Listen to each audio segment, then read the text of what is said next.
embed a compact complex manifold in projective space. So the strategy was the following, that we wanted to find a holomorphic line bundle and take this, the so-called finite dimensional space of holomorphic sections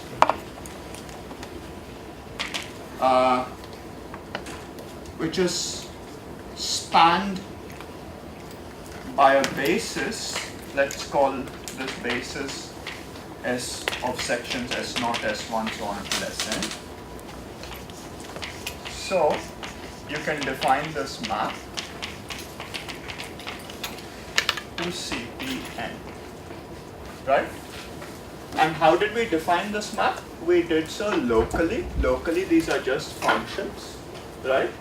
And if you change your trivialization, these would get multiplied by the same complex numbers, so they would be the same point in CPN, right?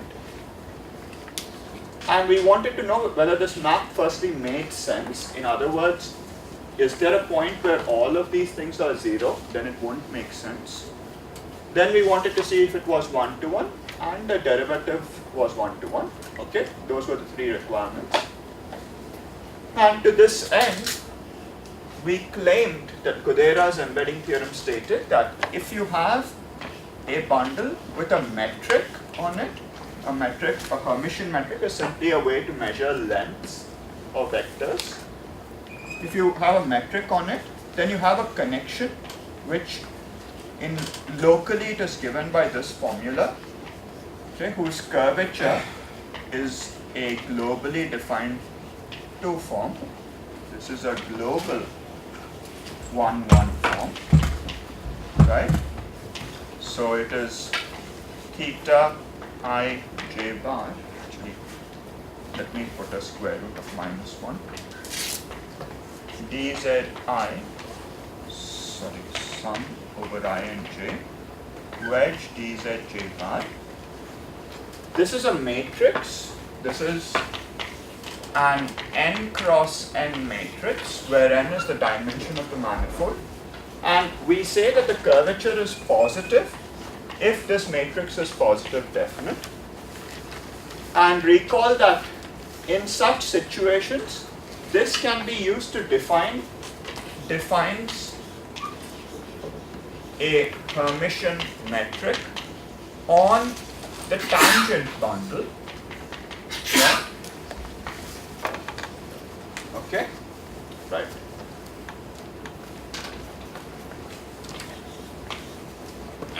Then what did we do? We agreed after some reasoning that it is good enough to do the following. It is in fact more than good enough to do the following. To do this. Given 2 points P and Q on M and first order Taylor expansions at P and Q, expansions of a section at P and Q, near P and Q maybe, then produce a holomorphic section with the specified Taylor expansions.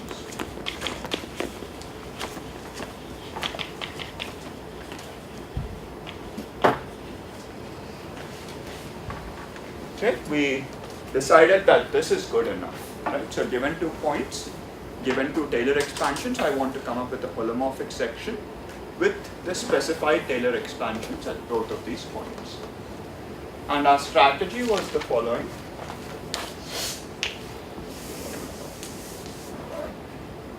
The strategy was this. You can find a smooth section S tilde doing the job. In fact, doing a better job than even that. If you're given P and Q, you can choose S tilde to be something like this. In other words, it is holomorphic in a small neighborhood, and outside a slightly larger neighborhood, it is 0, basically. Okay. The question is, can you correct this smooth section to a holomorphic one? To a holomorphic one without disturbing what was happening at P and Q. In other words, can you find a section L so that this is this plus a correction term? You want del bar S to be 0. In other words, you want to solve this PD minus del bar S tilde, which we will call eta. Eta is closed. And the correction term at P is 0 plus order mod z squared. At Q, it's also 0 plus order w squared. So it has first order Taylor expansion 0 at these points. Okay? This is what we want to do. And as I mentioned, it is hard enough to solve a PDE on a compact manifold. See, why is this such a strange situation? Normally, if you want to solve a PDE, let's say the Laplace equation with the boundary as a circle, you're given some boundary data, you try to solve it somehow, right? But on a compact manifold, there is no boundary. So, ideally speaking, there should not be any boundary condition, right? You should be able to get away without a boundary condition. Here, you not only have a boundary condition, but you have a weird boundary condition at 2 points about first order Taylor expansion. So clearly this requires a new idea. Even if you know how to solve PDE on compact manifolds, that still won't help in this case. And the new idea is the following, due to Hermander. And it's in hindsight it appears simple, but it's a very ingenious idea. So how do you force something to have 0 Taylor expansion somewhere? And this is what you do. Before doing that, I want to ask one question. So, I know you guys have not seen much of Riemannian geometry, but here's a stupid question, if you will. How to define the space of L2 functions on, let's say, a compact manifold? I hope you know what L2 means. So, how do you define this? What would it mean to say that F is in L2? What information would I need to make sense of this?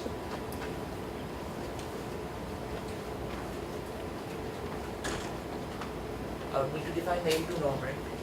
Sure, Yeah. but okay, in Rn, yeah, what is the L2 norm? It's just whatever mod f squares, dx1, etc. If you have a Riemannian metric, you can just write it. Right, so first of all, in other words, we need a measure to integrate, right?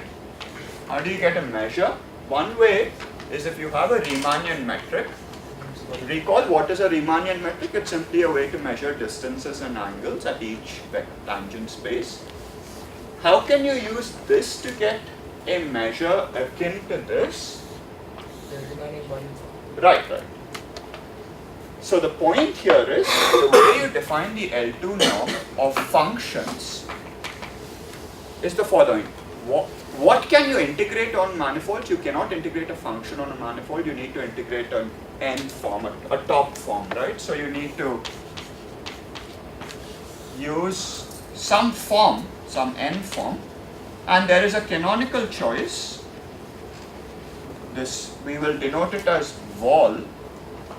This is in local coordinates given by square root of determinant of g, dx1, wedge dx2, wedge so on. Okay. So this is the so-called Riemannian volume form used to define integration. Okay. So what can we do here? Mind you, while I said functions, these could very well be sections of a line bundle, of any vector bundle. Since we have seen vector bundles thanks to Sushmita's talk, suppose you have a vector bundle with some metric on it, right? How do you define L2 sections? Well, you take a section and take its norm with respect to a metric, you get a function, and you integrate it against the volume form, right? Okay, so what is the point of making all that fuss? Here is the punchline. The idea is to, if we can solve d bar, let's say, I'll call the correction term t from now on, d bar t equals eta, where del bar eta is 0 and e raised to minus v volume is less than infinity for a function, for a suitably chosen function phi, for any, actually, for any given, not for any, rather, let me put it this way. Eta satisfies this, eta is a smooth form, eta is smooth. Phi is given to us, I'll just write it this way, and it's some reasonable function. We'll take it to be smooth, but we'll use non-smooth things with the understanding you can approximate them by smooth things and some analysis magic happens, okay? So this is a reasonable function, whatever that means. You'll see soon what function I have in mind, okay? Then, if we can solve this with t satisfying this,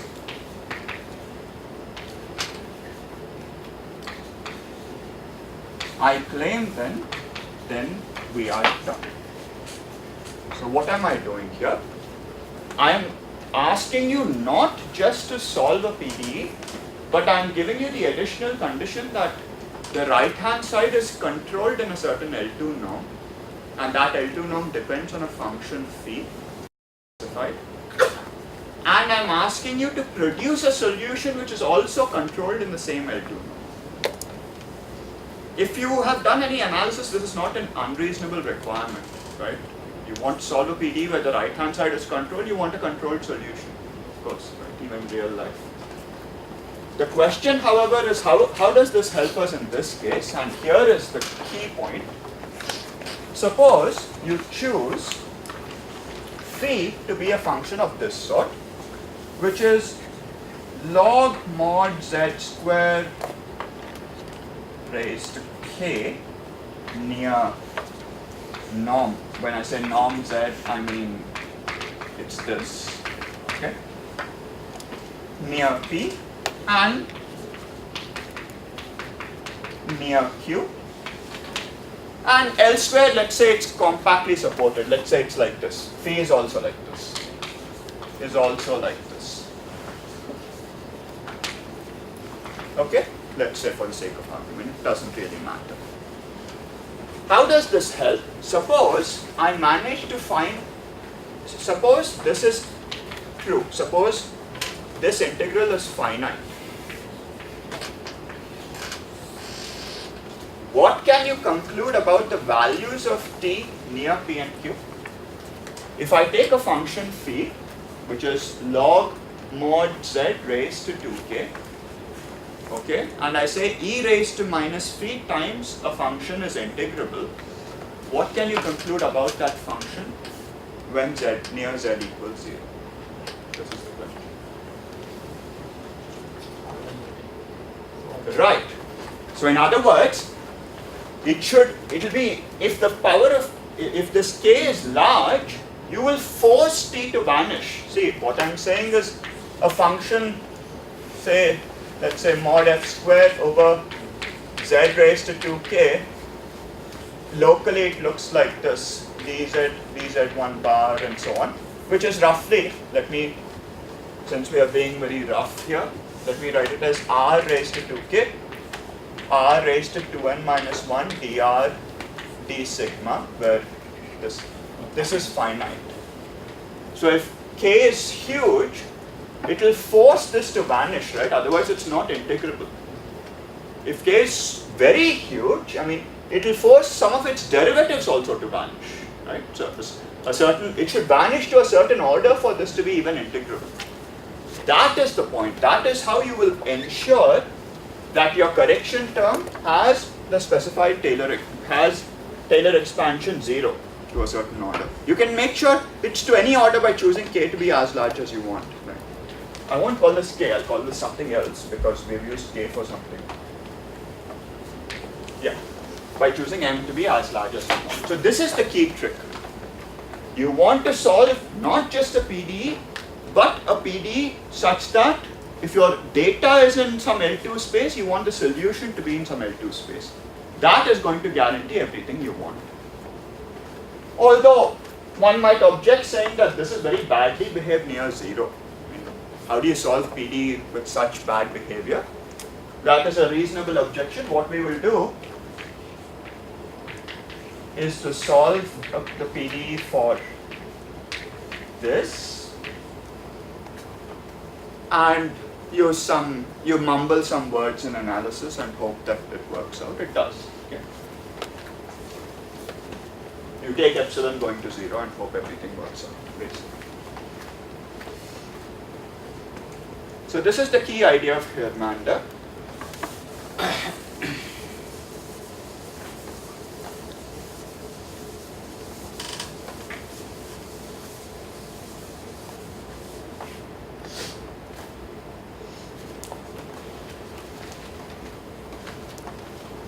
Okay, so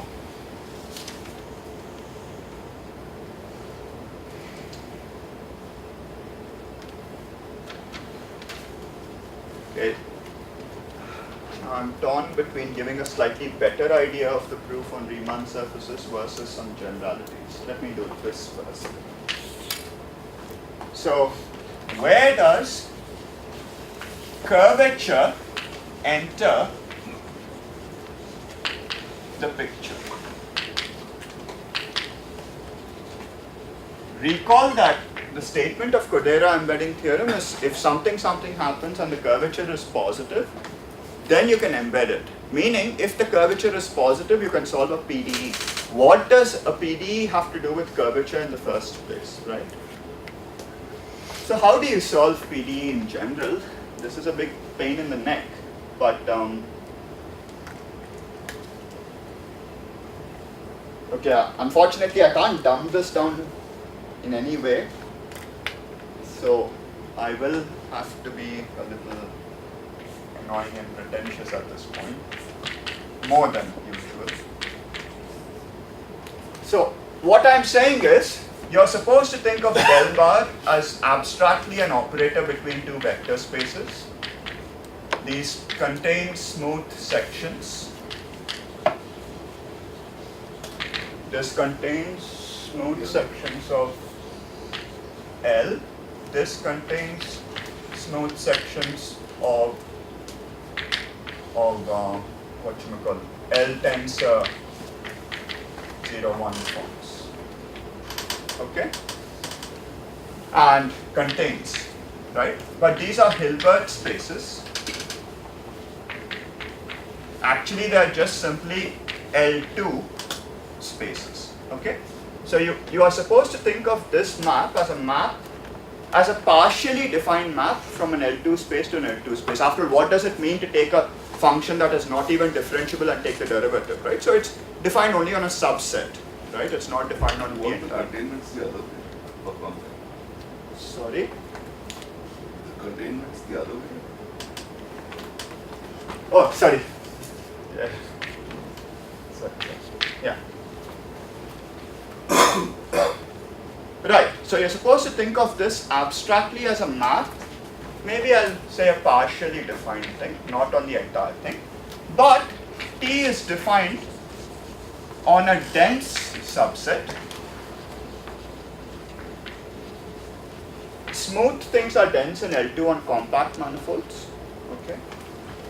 How do you prove such a thing? Using convolution, if you've seen such things. Dense subset of H1. And it's also, it has one more technical requirement. I'll write it anyway, but you don't have to pay attention. It's a closed operator.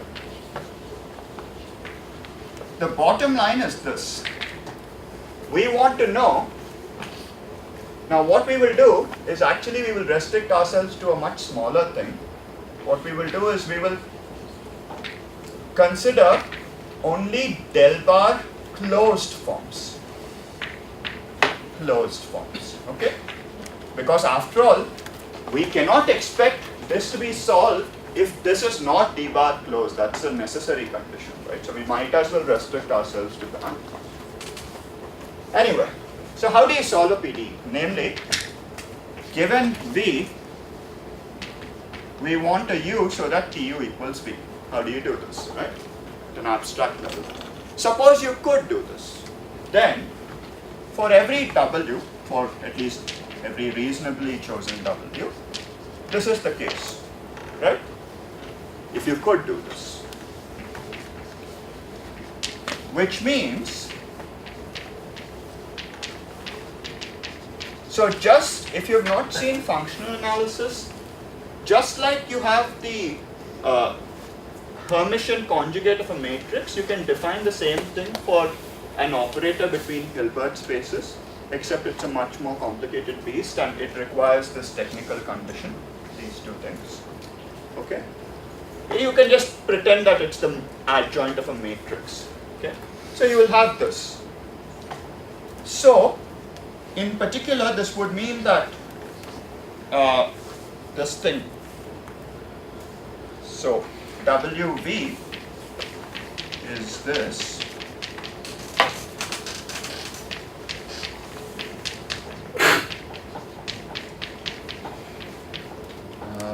Actually, I don't want to do this first.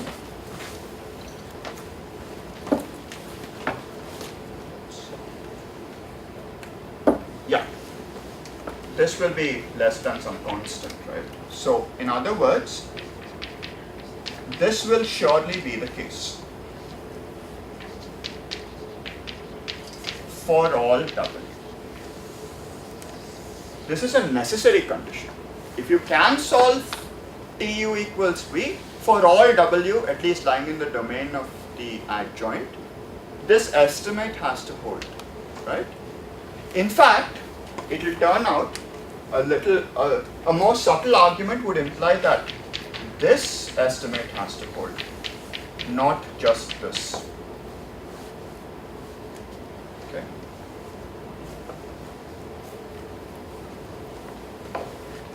Right. So in other words, if you can solve the PDE, a certain estimate has to hold in abstractly at the level of functional analysis. The magic here is that the opposite is also true. So solving a PDE becomes equivalent to proving an inequality. Proving inequalities is hopefully a little easier, right? Turns out that if this is true for all W in this domain, then there exists a solution to this, and not just that, this is less than a constant times this, turns out. Okay? So this is, and where the C better be strictly positive, this will turn out to be something like some other constant C1 over C, as in if this becomes close to 0, this constant will blow up, basically. Okay? Right.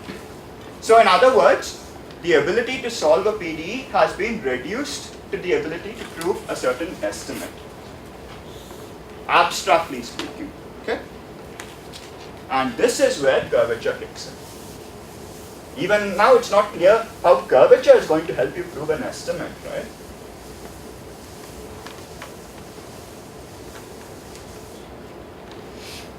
So in other words, we want to somehow prove that del bar dagger W is larger than C times W in the L2 sense. Correct? What is del bar dagger W? Abstractly, I've defined it in a functional and analytic manner, but del bar actually has a nice formula. Has a formula as a first order differential operator.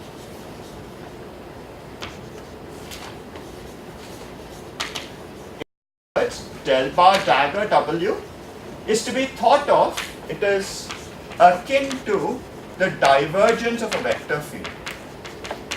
If you pretend that, instead of del bar dagger, if you have d dagger W where this is a one form, what you can do is you take the one form, convert it into a vector field, and take its divergence, whatever you get is the same as this, up to a sign, roughly speaking.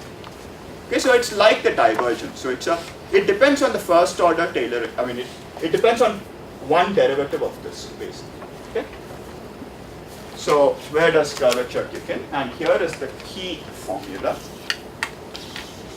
It turns out, if you take this quantity,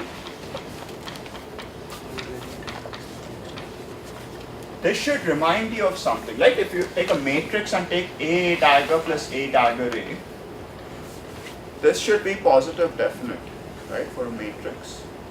This is, it's like a Laplacian. Sometimes it's written like this. It's called the Dolbeault Laplacian. The key point here is the following. This is equal to some other Laplacian. Don't bother thinking about what this might mean. It is some other Laplacian. Some other Laplacian. Plus curvature. I'm not writing this precisely, intentionally. Curvature acting on W.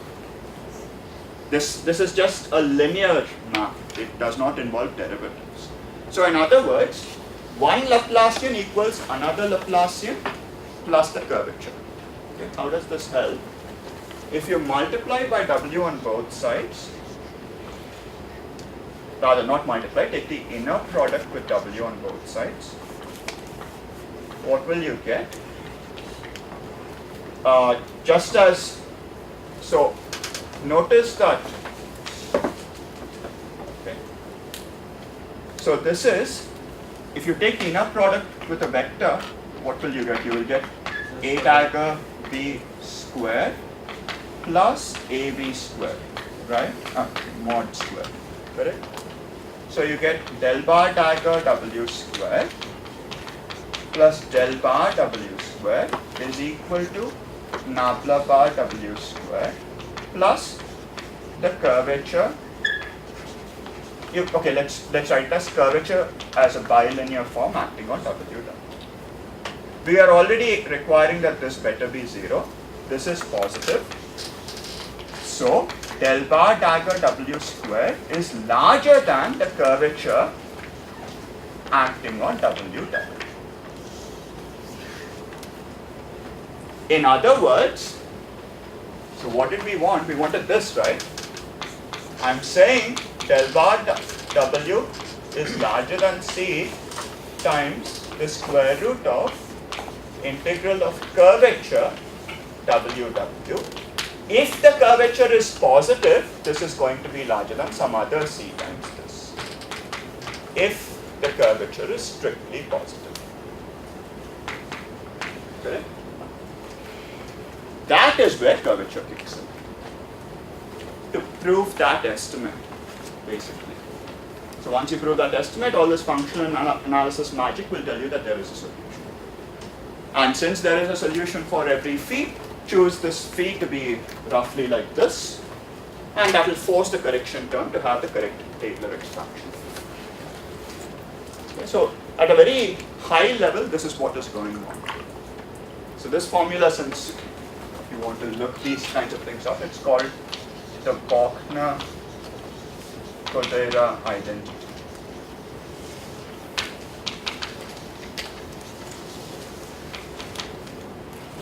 It relates to Laplacians, the difference being a curvature term.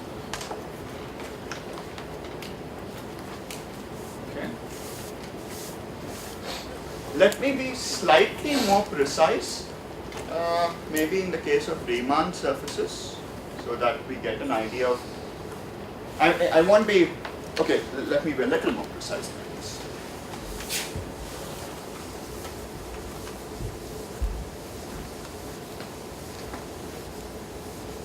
So this is a high level overview. I hope at least the general picture makes sense. If there are questions, please feel free to ask.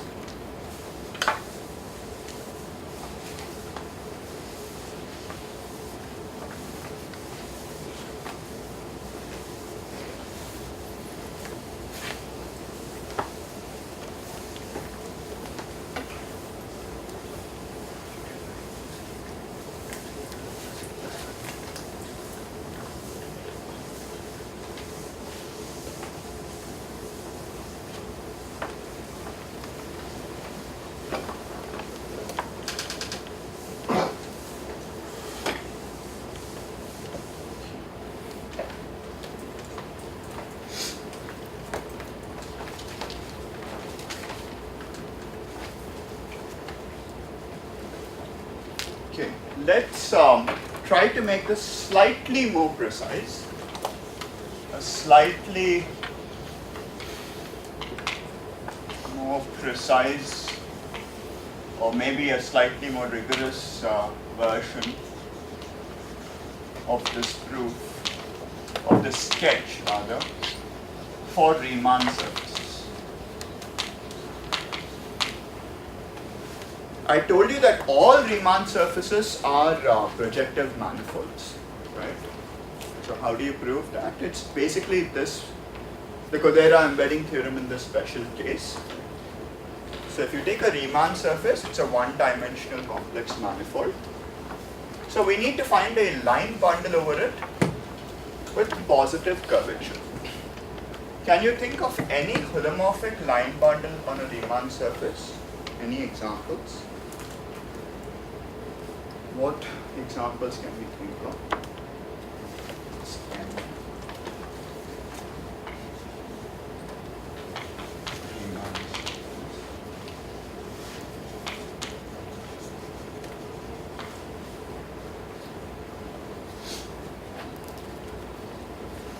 T10. Sorry, T10, that would be a good example, yes. That's one example. What else? That's a holomorphic line bundle. This is a line bundle because the dimension of a Riemann surface, the complex dimension, is 1. Any other examples? Tensors of T10. Sure, you can do that. You can also take the dual of T10, which is 10 forms. Right? This is also a holomorphic line bundle. I gave this a more fancy name. Do you remember what this is?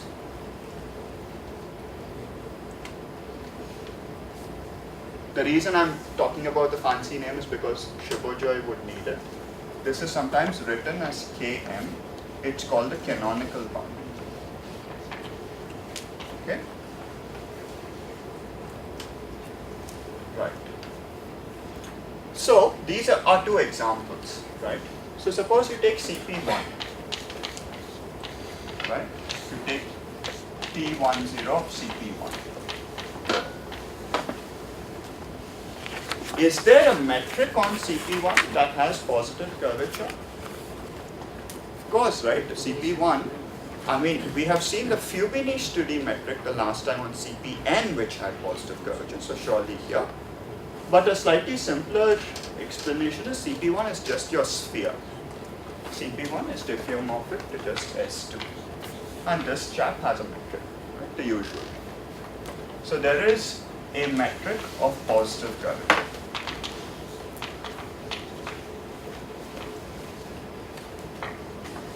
For a torus, for G, this is genus G equals 0. For genus G equals 1, if you take a torus, of course, now it's not clear, right? Genus G equals 0, how do I know that the only complex manifold I have is CP1? Maybe there is some other complex manifold. That's not the case, and it's not trivial to prove that. For genus G equals 1, you have this.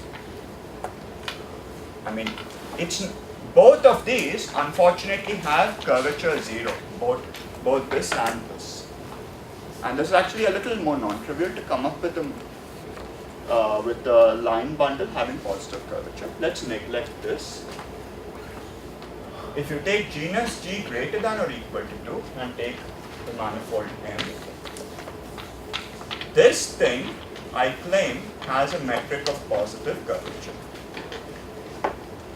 Okay, so why do I claim such a thing? This is a little non-trivial. I guess Shubhajay. I mean, there are easy ways to prove this, but okay, I claim this has a metric of positive curvature.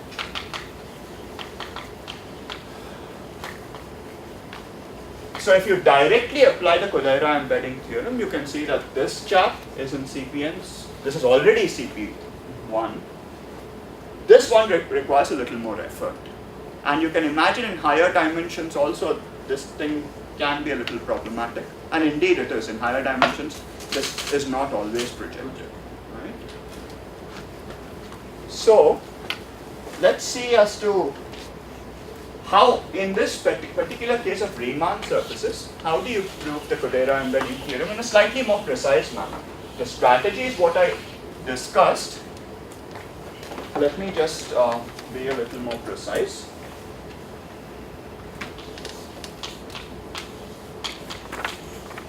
Herdman's theorem.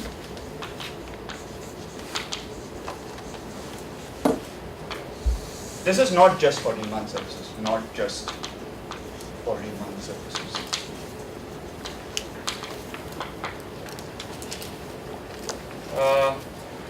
There is a version in higher dimensions, but we will state it only for Riemann surfaces. Suppose x omega is a Riemann surface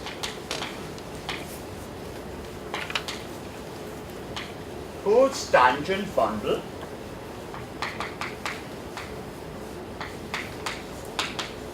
is equipped with a Hermitian metric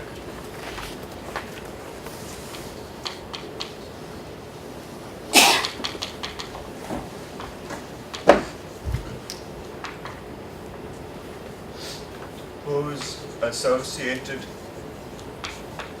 2 form is omega. I mean, in case this sounds unpleasant, just pretend omega is a metric. Okay? And L comma H tilde is a holomorphic line bundle equipped with a metric.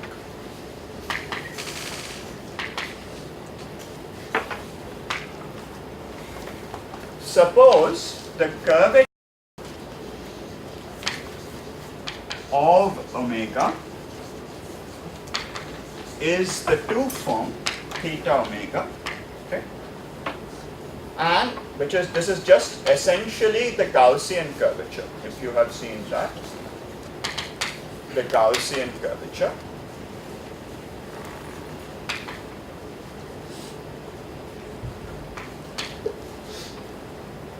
And that of H is theta H. Suppose eta is a smooth 0-1 form such that del bar eta is 0, and assume that this quantity is greater than C times omega, where C is positive. Then there exists a smooth section T of L satisfying mod TH square omega is less than 1 over C mod H square. So all I'm saying is this PDE here, sorry, not just that, and del bar T is theta. This PDE has a solution whose L2 norm is controlled by the given data. whatever I said earlier, I'm just writing this formally as a theorem. And I kept writing the English word curvature being positive. What I mean is precisely this. Okay. So for Riemann surfaces, you can state this more precisely. The Gaussian curvature plus the curvature of the line bundle better be positive. For genus G greater than 2, the Gaussian curvature is typically negative at many places because its integral has to be negative. So it really puts some non-trivial restriction on this, right?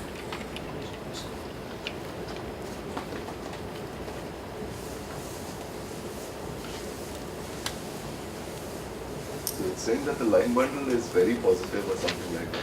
Yeah, it has to be so positive that it dominates this bad term. Basically. Actually, it has to be.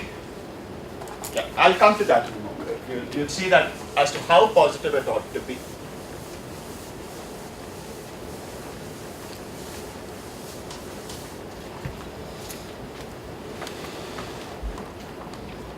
Okay. So, assuming that theorem, assuming Hernandez, let's see how to prove our theorem. Let's give a sketch, it's still a sketch, of a proof of del bar of correction term being eta with the correction term near P being 0 plus mod z square near P and Q. Okay, so let's do this a little more in detail in this particular case. Okay, so what we will do is the following. So we are given 2 points P and Q, correct? So assume that we choose coordinates Z1 and Z and W, let's call it. In a small neighborhood, you have a coordinate Z and a coordinate W. Okay? W equals 0 corresponds to Q, Z equals 0 corresponds to P. But these are not any random coordinates, they are normal for omega. That is, omega at P is simply 1 times dz bar. Actually, omega near P is simply 1 plus order of mod z square dz by dz bar. Likewise, near Q, it is this. So we can pretend that this is the most obvious metric, okay, up to the first order. Also, assume that we choose trivializations so that the metric H tilde on L is also standard up to the first order. First order. Meaning you have a metric H tilde on the bundle, right? So if you take its derivative at P and at Q, you should get 0. Okay? This will make our job a little easier. So now what we will do is we will construct this function. You remember I was telling you about something along these lines, right? We will construct this function phi. Let phi epsilon, so phi is going to be something like, it's going to be something like this maybe. It's 0 here. Okay? Let phi epsilon be zp square plus epsilon square rho 1 of z square. z square rho 2 of mod w square, actually rho of mod z square, rho of mod w square, log of this, where rho is a bump function.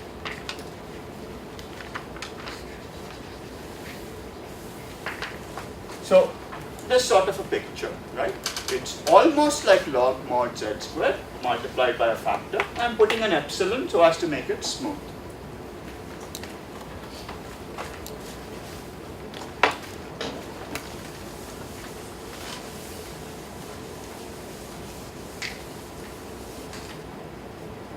This is a bad idea to erase this.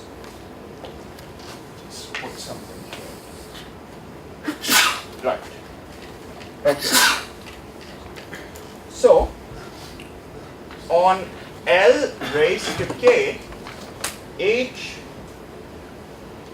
tilde equals H raised to K E raised to minus V is a metric, is a new metric.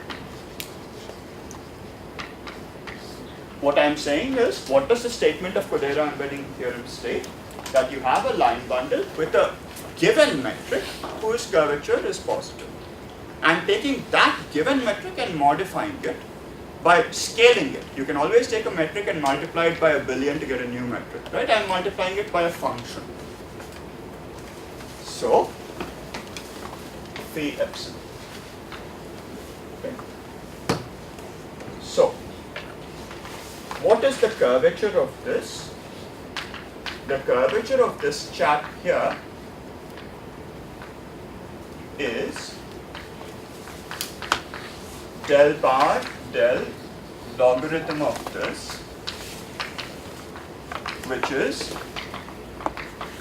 del bar del h raised to k plus del bar phi epsilon, which is k times the curvature of this chap plus this. Okay? So we have one term, namely this, h tilde I think, h tilde everywhere. So, in other words, let me put the Gaussian curvature as well, plus the Gaussian curvature. Okay? Now it is very tempting to say that when k is very big, this whole thing is positive. Right? But this seems reasonable, right? This is positive. This doesn't depend on k. This doesn't. So when k is big, this is positive. Except what? What should I be careful about? When k is big, that thing is positive, so you can solve that equation and you're done, right? What should I be careful about? Is there something else in that equation which I'm forgetting?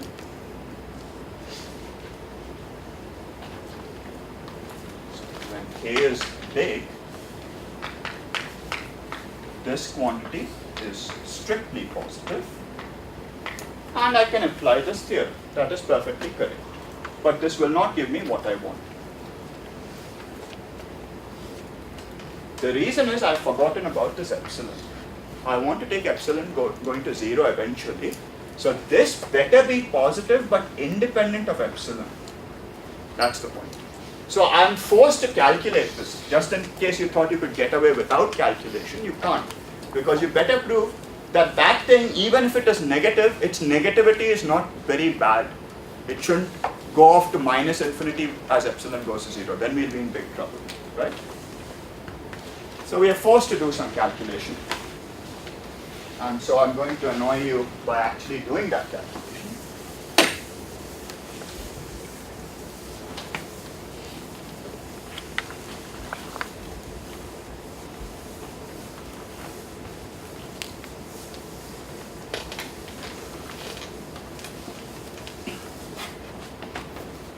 I mean, if you do several complex variables, you will see that this calculation it appears in several places.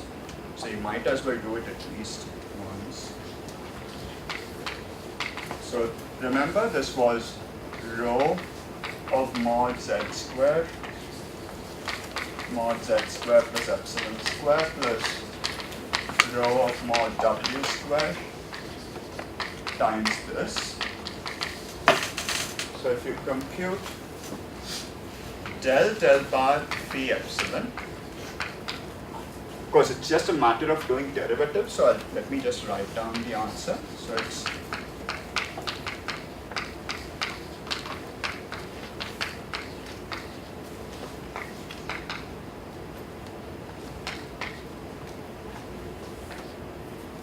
you'll see that while the answer appears messy, it has one feature that we will like.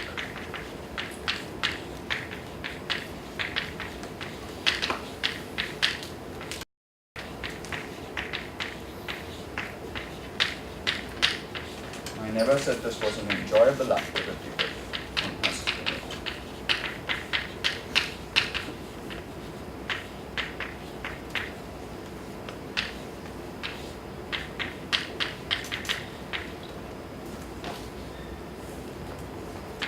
Plus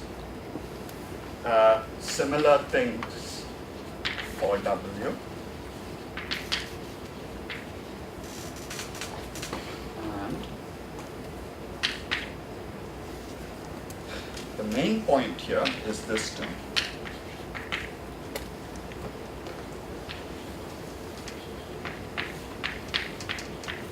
This is what is going to be.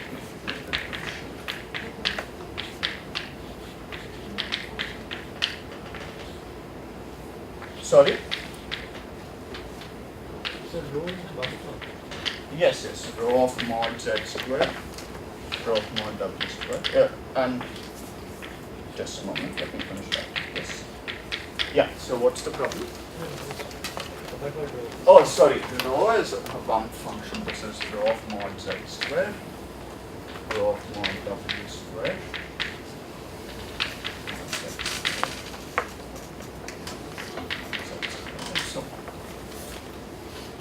So this is a rather messy expression, but let's go over this.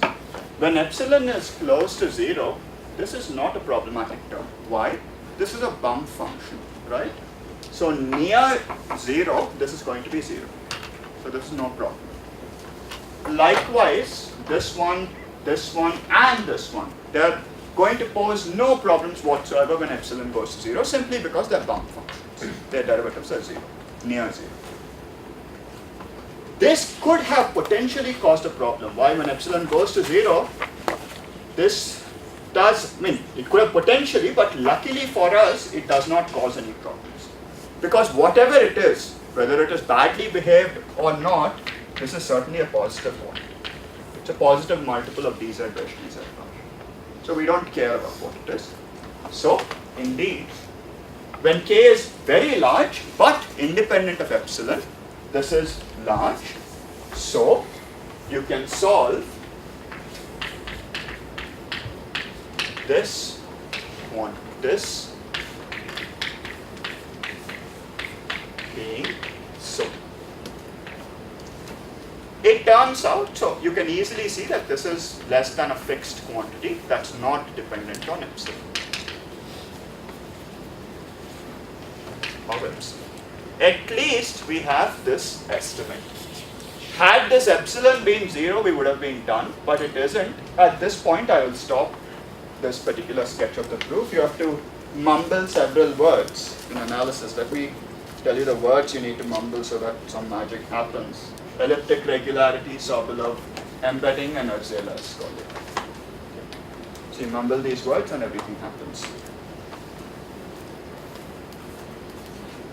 So the point of this whole thing is to show you that, this thing, these expressions, they pop up in several situations. If you ever want to do several complex variables, this is the key point, that this thing is bounded below independent of epsilon.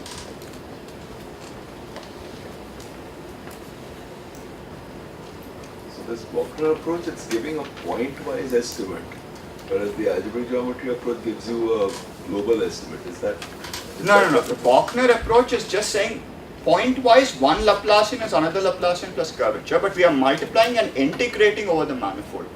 So we are getting an L2 estimate with the help of the Bochner approach. Yeah, but the control is given point-wise, right? I mean, you would, in the other thing, you would like that your line bundle is very ample, and therefore you get the algebraic geometry approach to constructing sections. So in the algebraic geometry approach, it's just a disguised version of the same thing. When you say a line bundle is ample, you mean that there is a metric with positive curvature. That's what it means. So how will you use it in algebraic geometry? You use these vanishing theorems to say that a section exists with certain properties. You use exact sequences and vanishing theorems. And those guys are proven using the Bochner formula, once again. How do you prove a vanishing theorem? You write, vanishing theorem means that there are no harmonic forms of a certain type. Yeah. So if there are harmonic forms, the left-hand side, one Laplacian is 0 equals another Laplacian plus curvature. This is positive. If you integrate by parts, this is positive. Positive plus positive is 0. That's a contradiction. Right? So it's in disguise, it's the same proof as algebraic geometry. It just avoids the use of blow-ups and sheaf cohomology.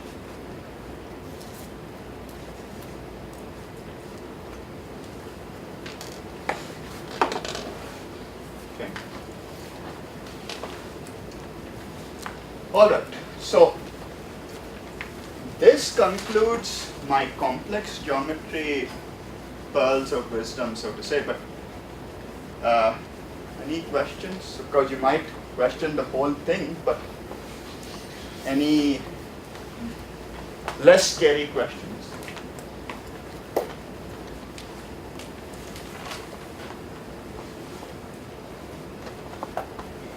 Well, if there aren't any questions, what I'll do is I've found a new way to annoy you, which is go over smooth vector bundles again. So I've done a little bit first, then Sushmita did it.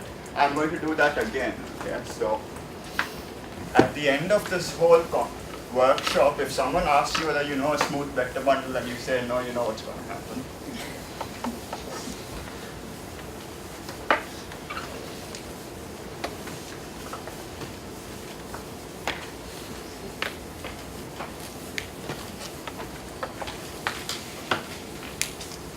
So, I mean, actually, I think the point of my question is, say for example, here you are able to solve PDEs because you're working over C. Sure. But if you have some arbitrary algebraic field where there's no topology, no smooth structure. But what does ample mean?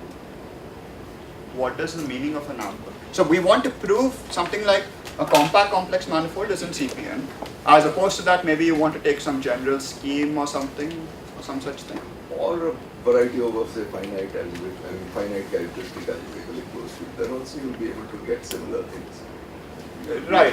But what would ample mean in that setting? There are many equivalent. One way is to vanishing of homologies, etc. So you will force, so that's the thing, maybe he's defining ampleness as vanishing of cohomologies. And that means you're secretly telling me you can solve that equation, basically. Or equivalent global generation or something. I mean, vanishing of cohomologies follows in the complex setting from the Bochner identity. If you already demand that, then yeah, you're secretly telling me that Bochner identity in some sense is holding, in a very deep sense.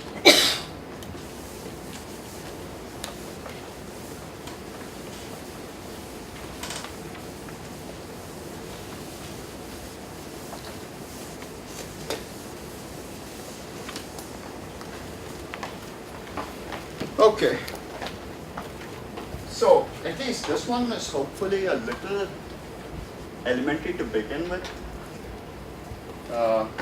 Here is a question. So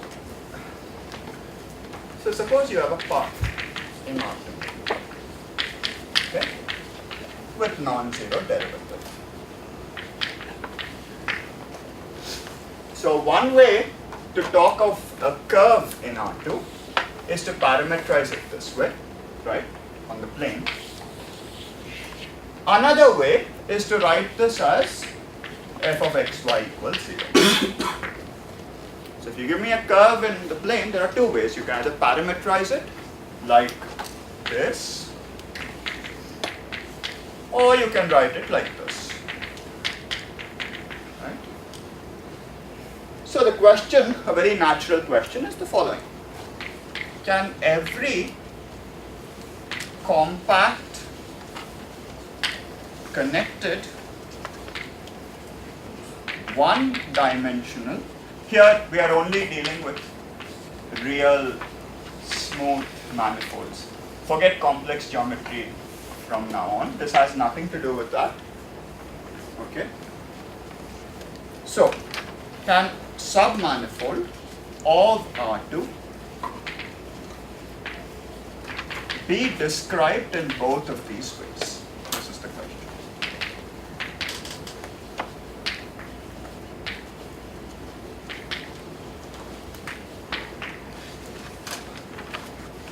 This is a question. Okay? For the circle, it's clear, but is this a general phenomenon? The answer is actually yes. And this is a it requires some work. I will give it as an exercise, but this is not really meant to be an exercise. I just don't want to do it. Where you meant locally at least? No, globally. This function is global. Locally, yeah, sure.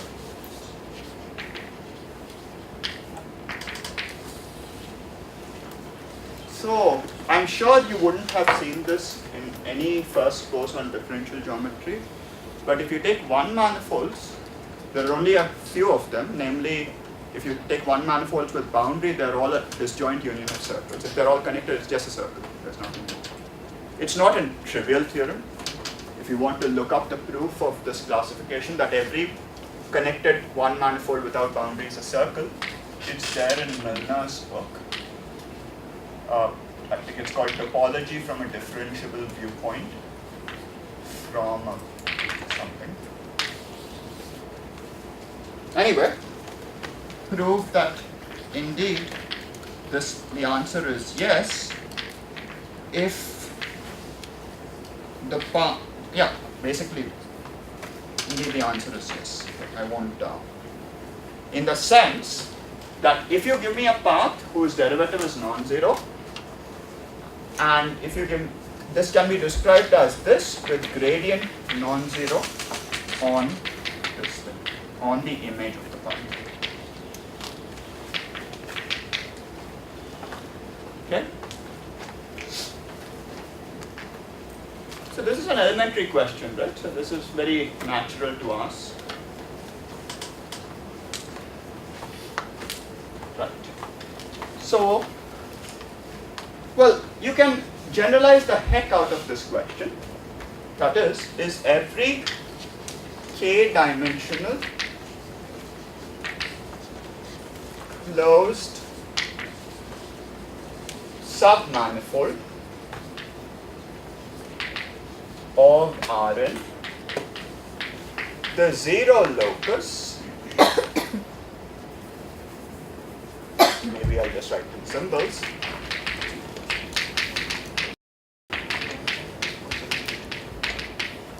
where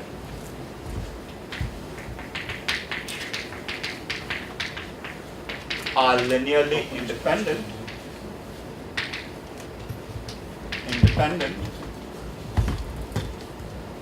on n.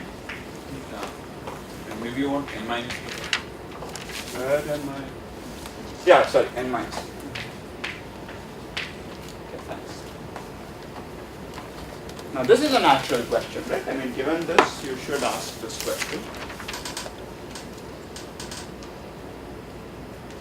As stated, this question is false. It's definitely not true.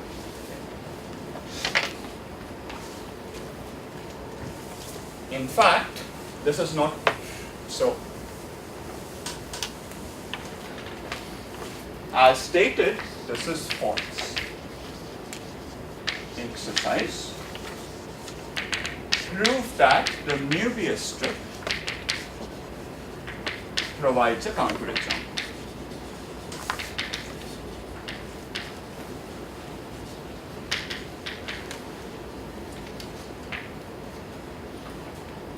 we'll see why, what, yeah. I mean, this orients the normal. So the idea is this: if you Trivial and simple. if you have, let's say, in R3, if you have a surface, okay, and if I claim that indeed this is the zero of a single function whose gradient is non-zero, that means at every point I have a normal vector, right, which varies smoothly, non-vanishing. So in other words, this is orientable. There's an inside and an outside. That fails for the Möbius strip. Essentially, that's the idea. Except the Möbius strip, and maybe it doesn't sit inside R3. I'm talking about Rn in general, but still the same kind of argument holds. So the key point here is, if you can do it, you have n minus k linearly independent, non-vanishing normal vector fields. That is definitely a necessary condition.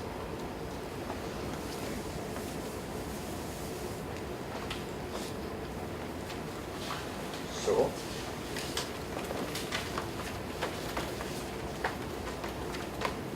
a necessary condition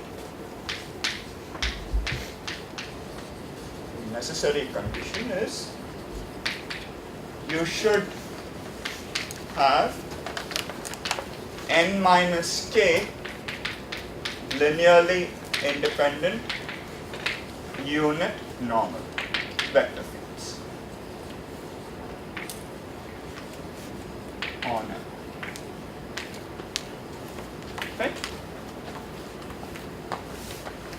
Now there's an next natural question is, suppose that is true. Suppose you have a submanifold of Rn with the correct number of normal vector fields that are linearly independent. Then is this true? And unfortunately, I don't know the answer to this. Let me tell you this. Okay, before we do this, let me just point out one small thing, okay, related to what he was talking about earlier. Suppose you have some surface, right? Locally, this is definitely the zero locus of a bunch of functions. This is the implicit function theorem. So locally, there exists n minus k linearly independent normals, unit normals. The difficulty is, what about globally? That is the problem, right? So that is the difficulty. So here's an exercise which is non-trivial. It's not, it requires some work, and if you've not seen some of these concepts earlier, you may not be able to do it. But for what it is worth, if the closed submanifold M in Rn has dimension n minus 1, let me write it as a separate condition, then the answer is yes. That is, there exists a function whose zero locus is precisely M and whose gradient is non-zero when restricted to M. This requires some work. I'm not saying it's easy. It requires some thought. Okay? To do it. For Yeah. the answer to this question, that there are, if the normal bundle is trivial, Right. then you can cut out by functions from the normal bundle. So from a neighborhood of M, you can cut out. Yeah, but I want global. You can do it locally, yes. Can we extend it to? That is the question. Okay. That is the non-trivial part. So my point is, you can do it if k equals n minus 1, I have given it to you as an exercise. If k equals n minus 2, there's a very cute proof of this, but it is non-trivial. Claude Lebrun told this to me. This is a very classical subject, so I'd be surprised if some Poincaré or some such chap did not already do this. But I can't find any references. I don't know. Yeah, this is still open as far as I know. Even for this, it's a cute proof, but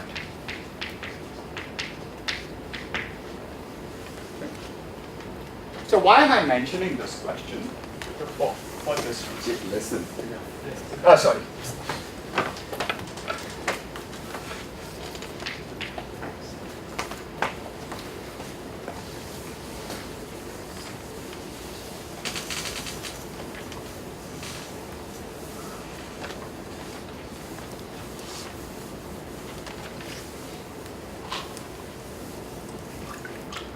So why am I mentioning this question? The key point is, as I said, locally you can do this. Locally you have a bunch of normal fields. So the obstruction, even if the answer to this question is yes, even if this was not open, my point is that locally we can solve this because we have locally the correct number of normals. It's just that they do not patch up globally. Patch up globally.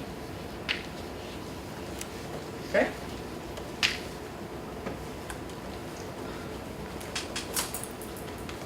Right. So the problem is the following. So the obstruction is this. So locally, if you look at the manifold M inside a neighborhood, let me draw it, it's a little easier. So this is the whole big manifold M. I'm taking a small piece and I'm looking at a neighborhood around it. Okay? This is called an open set U. So let's call this neighborhood V. V is locally U cross Rn minus K.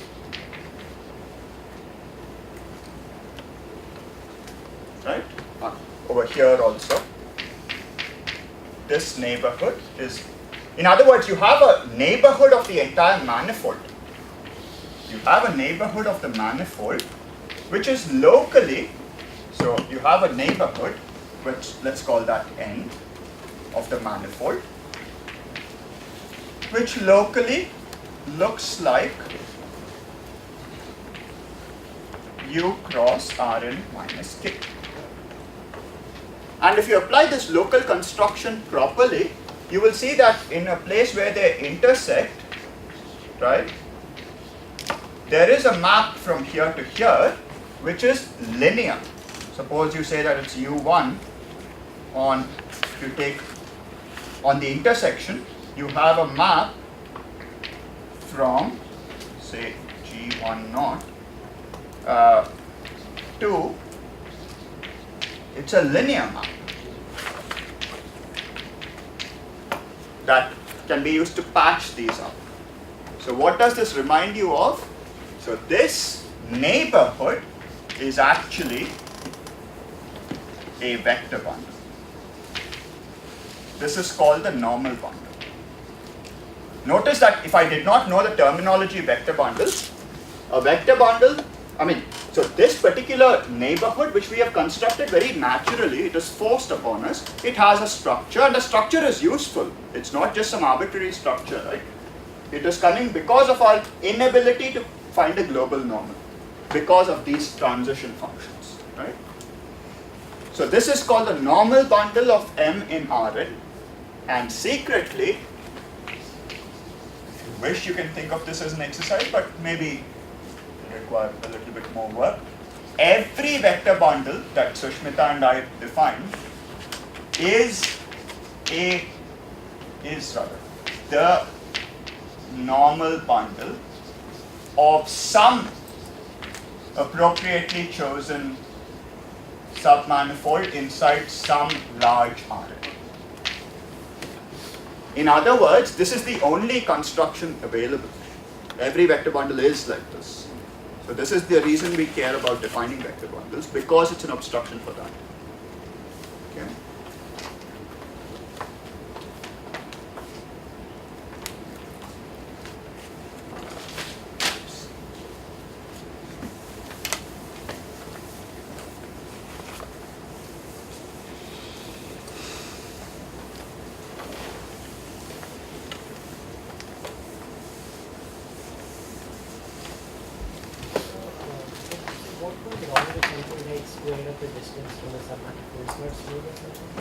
So that's a good question. So if you take the square of the distance, what will happen is its derivative is zero there.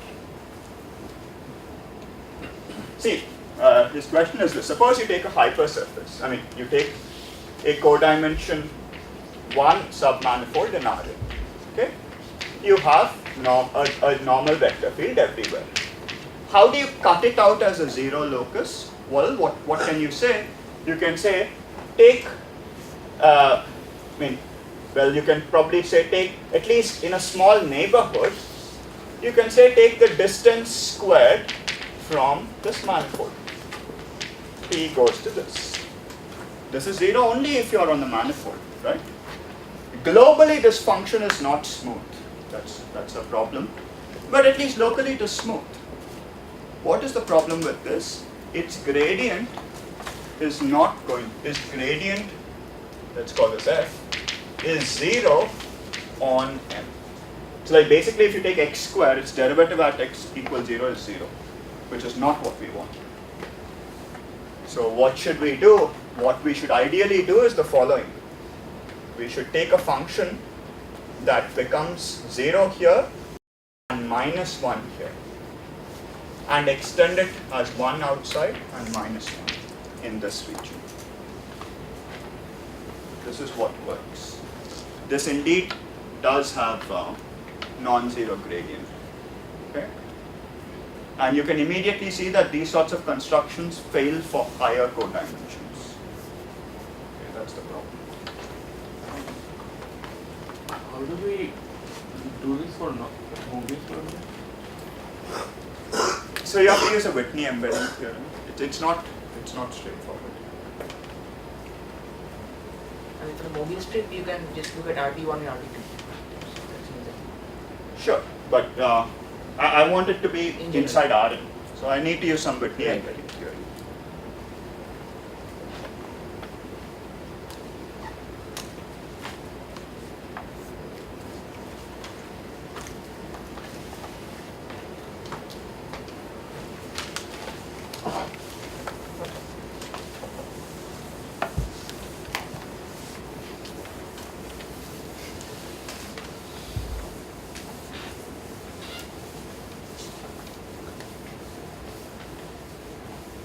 So this is like for a fixed embedding, or are you allowing your capital N to vary? No, fixed. Rn is fixed, M is fixed inside Rn.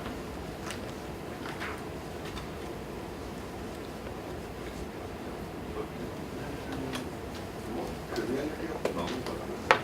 Sorry? Even to do it locally, you need triviality of the normal particle. That's assumed. To do locally, you don't need triviality of a normal particle.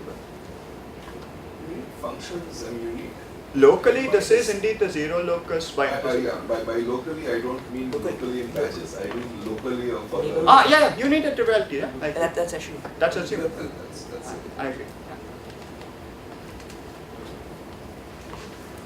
Yeah, so the problem is to extend these to global functions. That's the issue.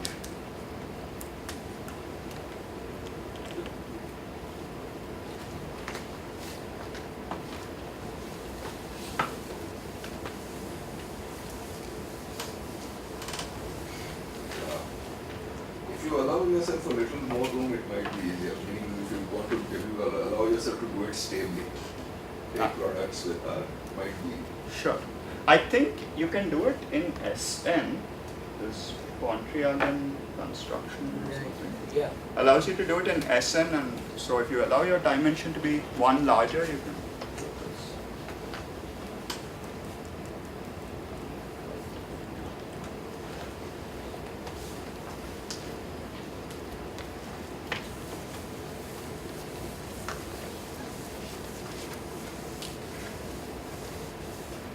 In case you're wondering, although it may not make sense, how one proves it for codimension 2, the point is the normal bundle is a rank 2 vector bundle.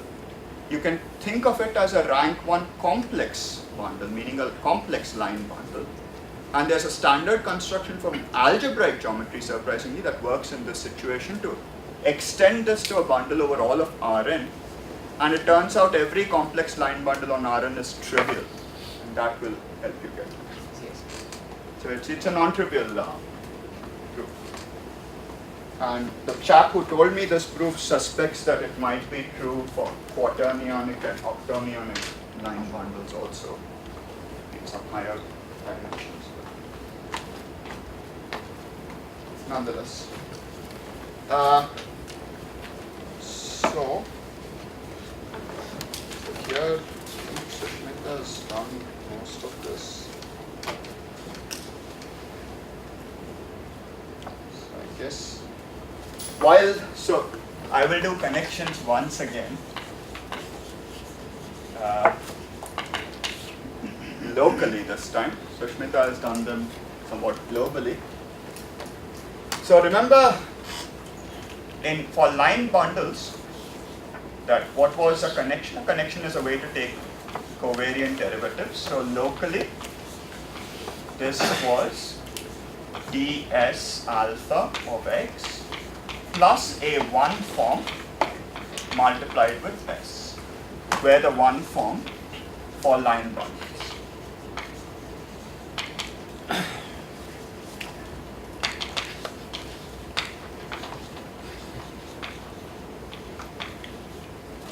Okay. So this is for line bundles. For vector bundles, for rank vector bundles, so as Sushmita defined, this is still a differential operator, except locally a section can be identified with a vector full of functions, right? S alpha, S2 alpha, SR alpha. So this is ds1 alpha acting on x, ds2 alpha acting on x, dsr alpha acting on x, plus a correction term which is this matrix A alpha of one forms, A alpha of x, 1, 2, and so on. It's an R cross R matrix multiplying this vector. So this is written locally as D plus A alpha acting on S, where this is an R cross R matrix filled with one forms. Right? Remember in Sushmita's talk, if you take one connection and you want to get all the other connections from it, you simply add to it a matrix filled with one forms, right? It's not really a matrix, it's an endomorphism. It's a global version of a matrix for a vector bundle. For a trivial bundle, it's just a matrix, right? Okay. So this transforms in a more complicated way, and there is a point to writing this transformation. There's a reason I'm doing this. Notice over here, we just took D. Why did we take D? Simply because we got a globally defined object. Right? We didn't really have any reason to do this. And we call this the curvature. Let's try taking D on both sides here, and I leave you the messy calculation. Instead, you'll see that if you take this object, which I'll call this is a matrix filled with two forms. By the way, what does it mean to multiply a matrix of forms? I mean so what this means is Ij is A alpha Ik wedge A alpha Kj. In other words, I'm just using the usual matrix multiplication, except whenever forms are multiplied, the wedge products. This thing has a very pleasant transformation rule, and this is, in a way, this is one of the points of defining this. So this is not quite a globally defined object, but it's very pleasant nonetheless, right? So this is called the curvature endomorphism of two forms.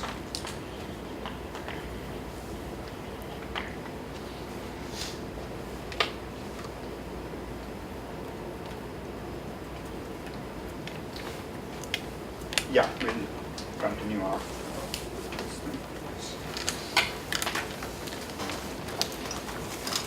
So, Nishant wanted to exchange his class with Kingshuk's class. Is Kingshuk around? For today. So, Kingshuk is the last class today, and Nishant is the second last one. I wanted to exchange with Kingshuk if Kingshuk is okay with that. Yeah, so we'll let you know once we get to Kingshuk.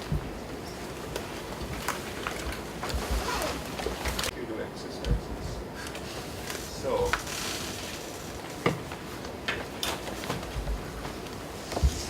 if you have a ranked n vector bundle on a manifold equipped with a connection, recall that a connection is locally like this, where this is a matrix of one forms satisfying this strange transformation rule.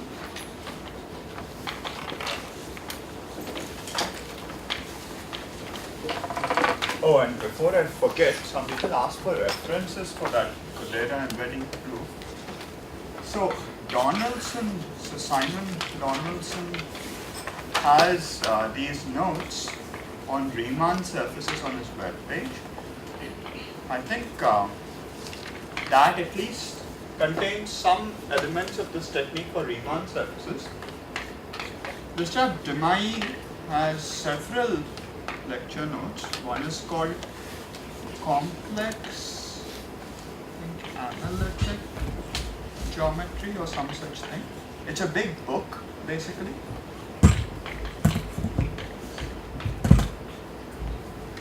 This book has Hermander's theorem. I do not know if it has the proof of Codera embedding that I outlined, but these two together with some effort from your side should be able to fill in the proof.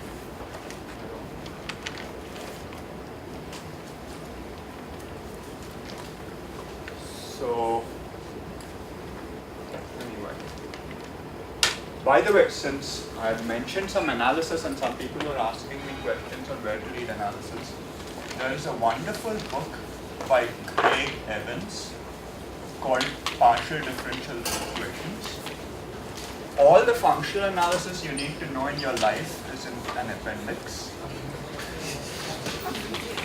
Functional analysis. And chapters 5 and 6 talk about partial differential equations in domains in Rn, and that will give you a reasonable background to start with. If you are analytically minded and want to study these kinds of PDE things on manifolds, it's best to start with Rn, then move from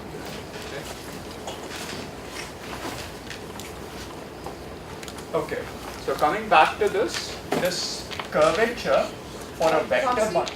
Yeah. Is it? It's not Lawrence Evans. Oh shit, Yeah. Lawrence Evans. Exactly. What? Wait, who is Craig Evans? It's not. I don't know. See, this guy is from Berkeley. And then Craig Evans is in Berkeley. I don't know, some Evans.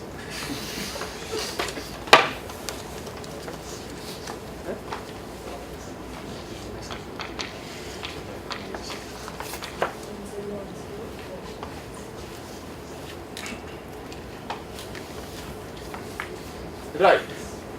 So the curvature, this is locally, it's a matrix of two forms.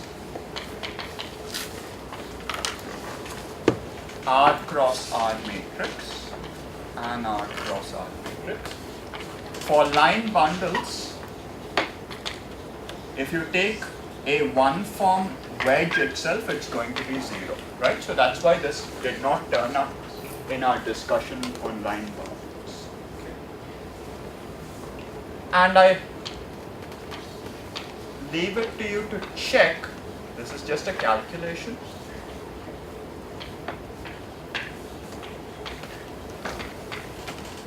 Okay, where A alpha and A beta are related by this. Right. So given this, which means theta is not globally defined. It's not globally a two-form or even a matrix of two forms, right?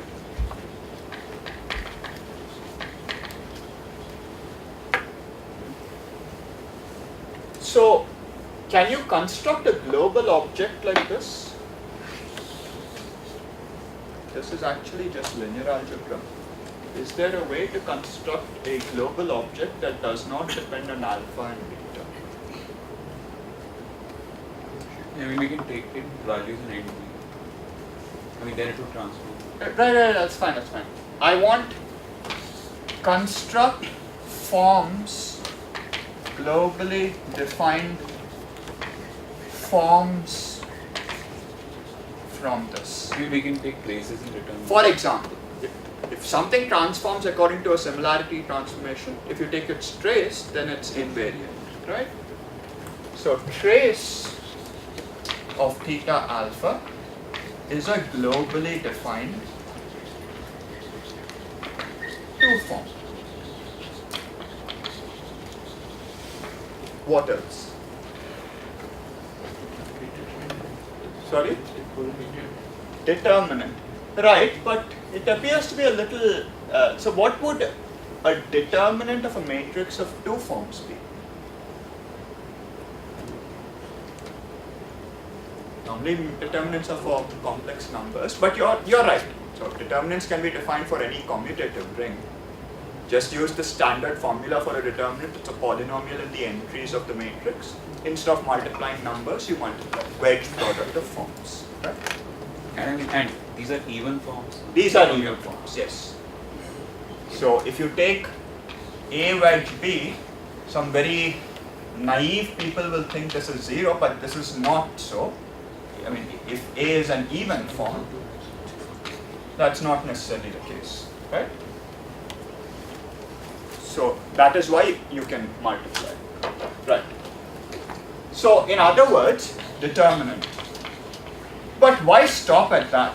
In fact, I'll be a little perverse here and put a square root of -1 over 2 pi, and you've already seen this before, this sort of a thing.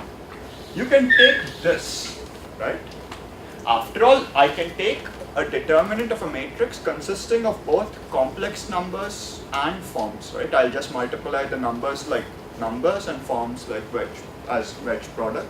Form with number is just usual scalar multiplication. So what does this give you? This gives you 1 plus trace plus a 4 form plus a 6 form plus so on plus the determinant. These are all globally defined objects. They do not depend on alpha. Do not depend on alpha. Right? But the conspiracy doesn't end here. And here is something very cool.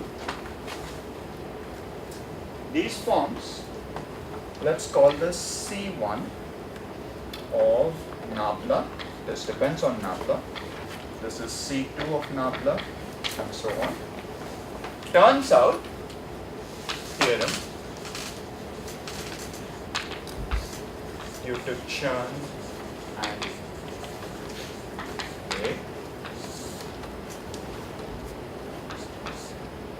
the forms Ci of nabla are closed.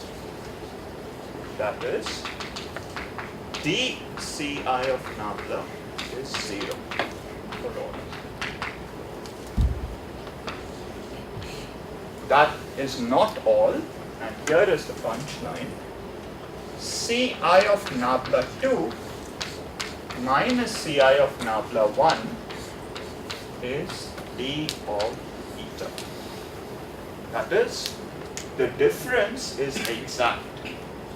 So, what is the big deal about this? If sigma is, for example, a submanifold of M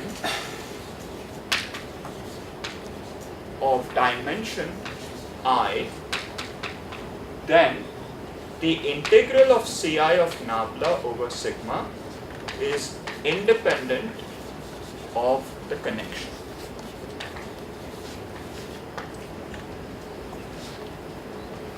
And these are all integers.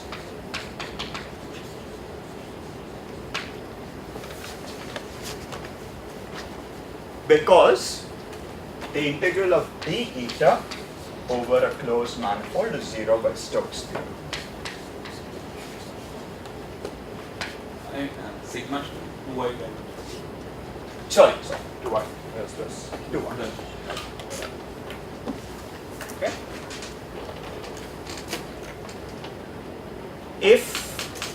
So, I don't know, some of you are familiar with Theorem cohomology? Anyone? If you're familiar with this fancy term, Theorem cohomology,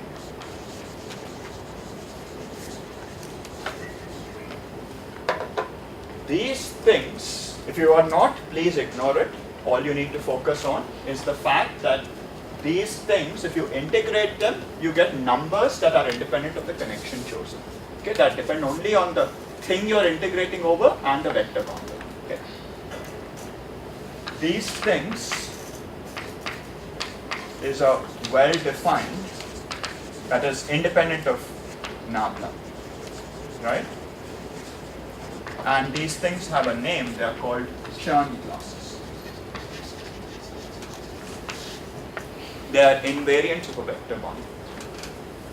If you want to see whether two vector bundles are the same or not, if you want to prove that they are different, compute their Chern classes. If you get different things, then they are different. Vice versa is not true, but yeah. Okay. Why are these numbers in integers? Yeah, that is very normal. It is a very jazzed up version of why the integral of k dA over 2 pi is. I see. Okay.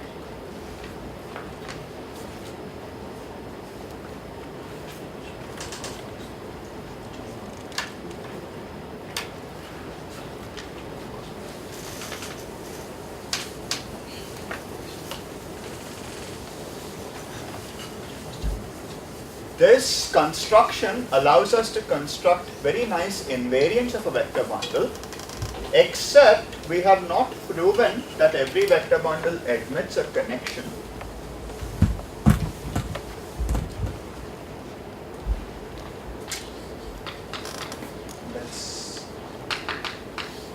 We will do this exercise depending on the other exercises. Time permits. Every vector bundle admits a connection.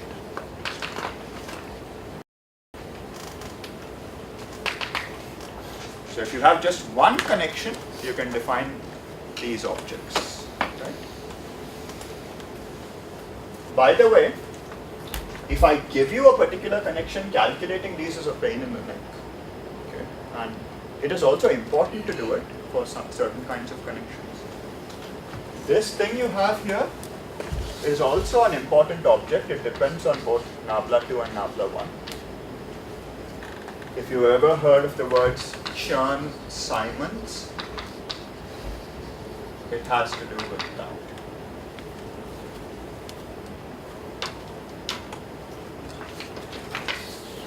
Alright, so that ends the material I had to cover. We could do exercises. My friends tell me I should call you up and make you do these exercises, which if I was in your place would have been very scared, so I don't know if I should do it. Nonetheless, let's see how this goes. I believe the first exercise, at least in my notes, is proof that x square plus y square equals 1 is a submanifold of C2. You don't have to do that. This is an exercise which illustrates a point actually. Prove the inverse function theorem in several or polymorphic functions.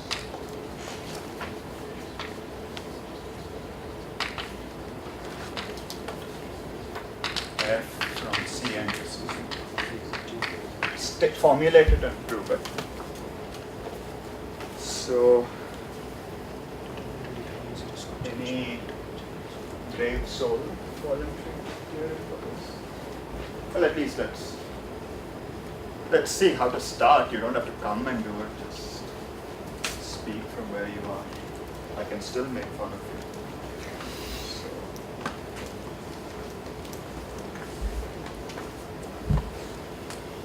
So how does one do it? Clearly, a wrong way to do this would be to replicate the proof of the usual implicit inverse function theorem.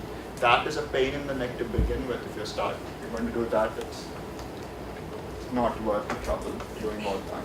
There is obviously a better way to do it using the usual inverse function theorem. So how does one do this?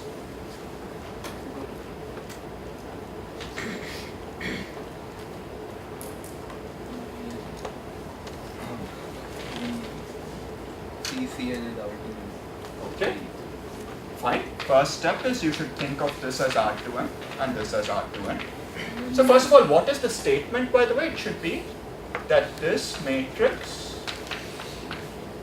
keep writing superscript, this matrix, this determinant is non-zero, implies that F is locally a biholomorphism. What does that mean? Locally, F inverse exists and is holomorphic. Okay? Right. Yeah, sorry. So you first treat these as R2n, then?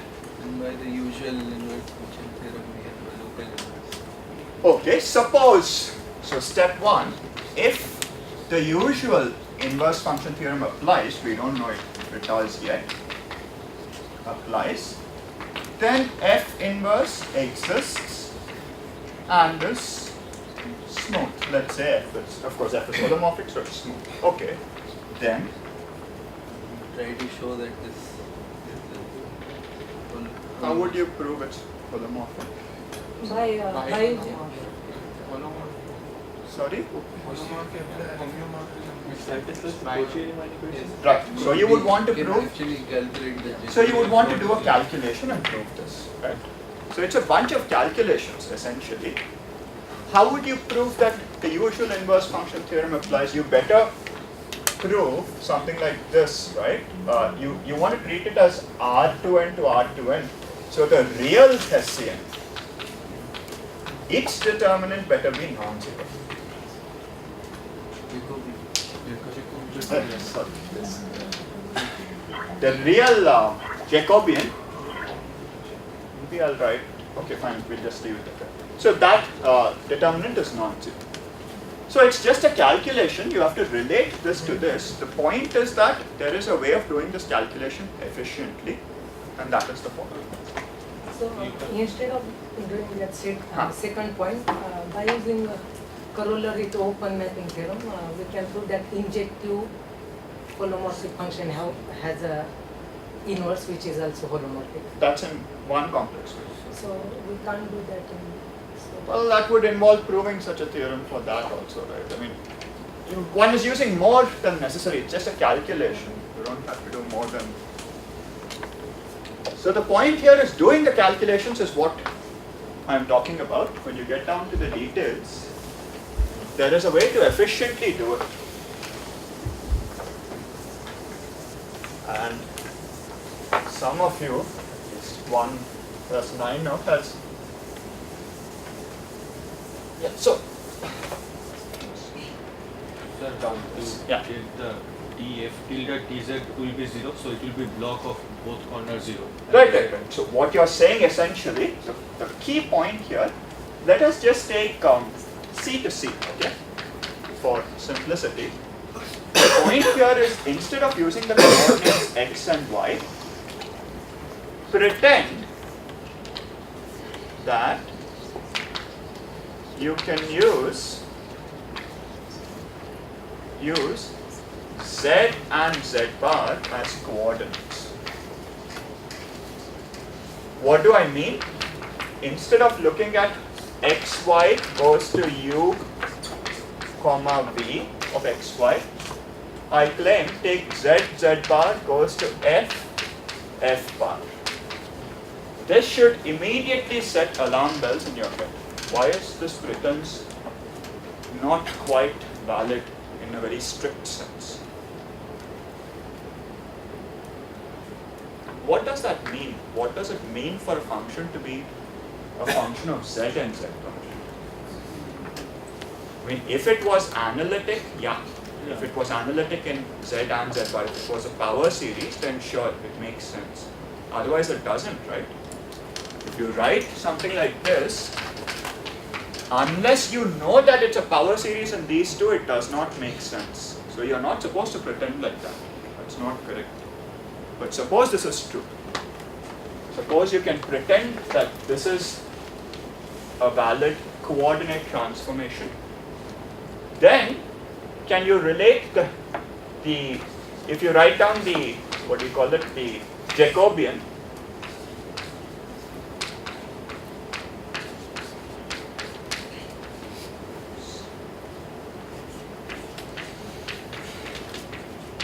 you'll get this, right?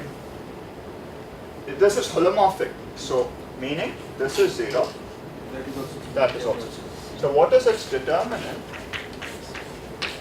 This square, which is actually always greater than or equal to 0. In some places it's greater than 0, right? I mean, so my point is, we are told that this determinant is not 0.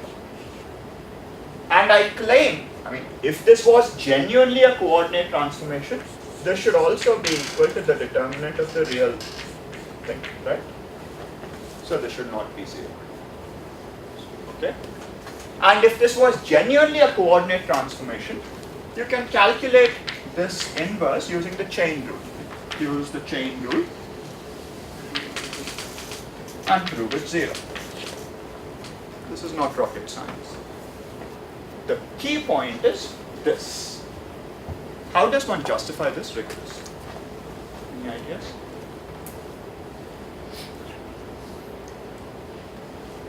X and the I can write z equal to x plus iy. If I write that, then it's well, I is a matrix, right? Saying I multiply by I is a matrix 1, 1, 0, 0, minus 1, right? So Okay. So the transformation here is the transform matrix here is multiplying by that on the second coordinate. Fair enough. I mean, you can define a general J which is 0, 1, minus 1, 2 Right. and size. And That's what you're yes. saying. So one approach to this is what Sushmita was talking about. If I give you a real vector space, if I give you a real vector space, how are these two connected to one another, right?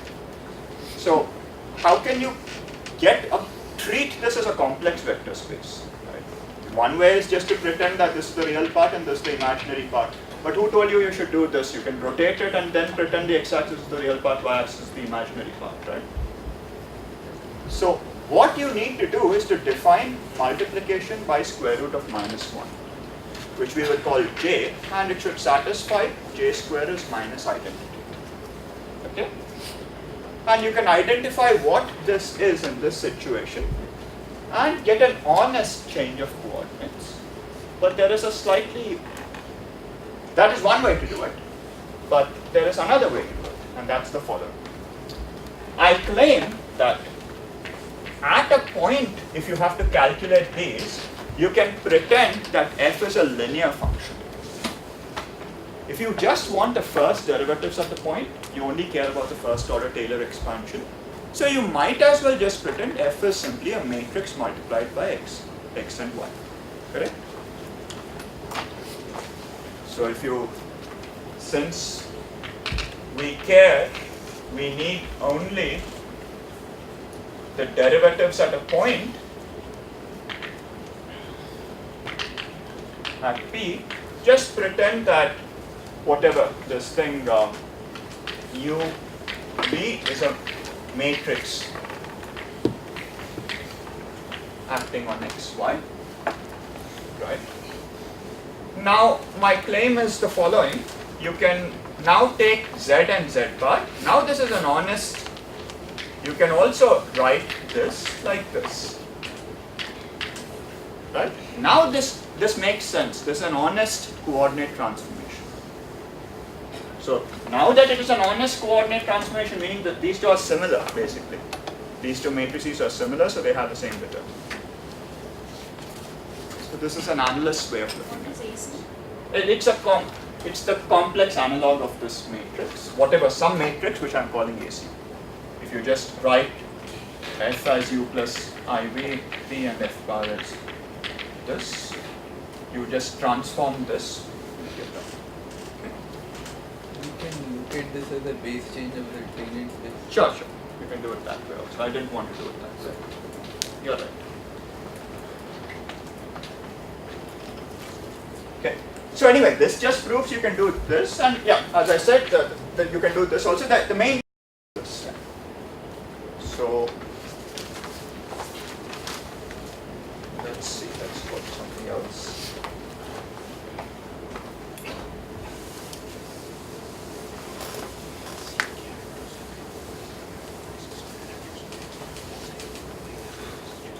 Well, another exercise was proof that the torus is a complex manifold. That I'll skip. It's just the same proof as the usual real torus. It isn't really.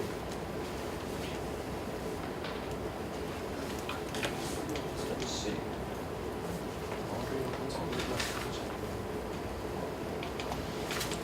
Actually, I think I remember this question, that proving that these are all the sections of this correspond to homogeneous polynomials of degree 1. I don't remember if we did it in full detail. So as Sushmita did it for n equals 1 explicitly, but let's once again do it. I might have left something over there as an exercise. So my point is, this is the dual of this chap here, which sits inside this, right? So what does that mean? If I give you a section S, a holomorphic section, it corresponds to a linear functional on this. So in other words, S acting on a point, wish, the second part of this projection in Sushmita's notation. Okay. This is a well-defined object. This is in fact a holomorphic function of these on O minus 1. Correct? You can treat this as a holomorphic function. So what does it mean for, what property does this holomorphic function satisfy? After all, this V is not some arbitrary thing. It is mu times x, right? So secretly, we just have a holomorphic function of these many variables on Cn plus 1 minus 0, such that if you multiply them by lambda, it's a linear functional. So it just pulls out. Secretly, this is what we have. A section of this bundle gives rise to this sort of holomorphic function.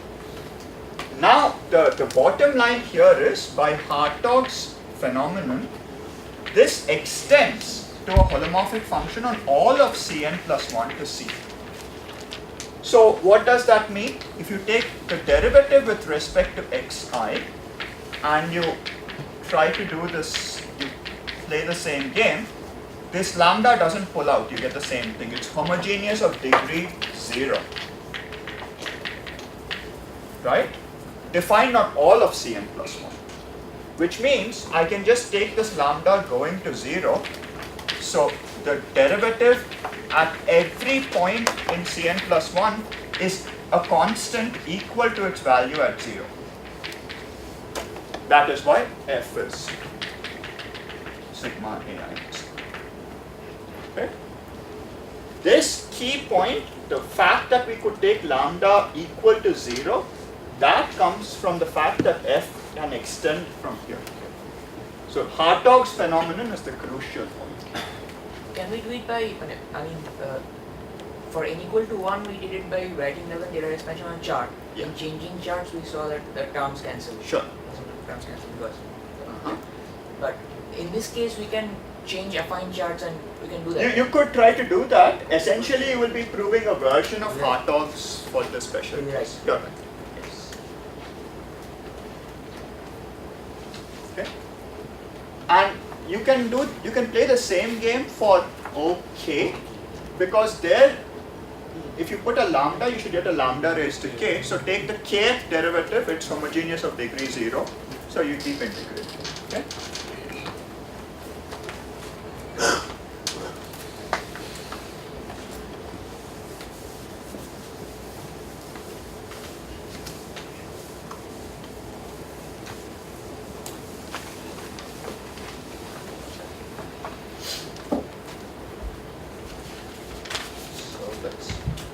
OK also has this, O minus K also has this embedding.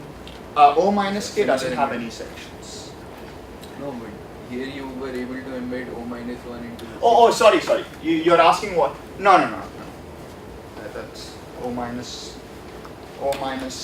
k doesn't have such a massive interpretation.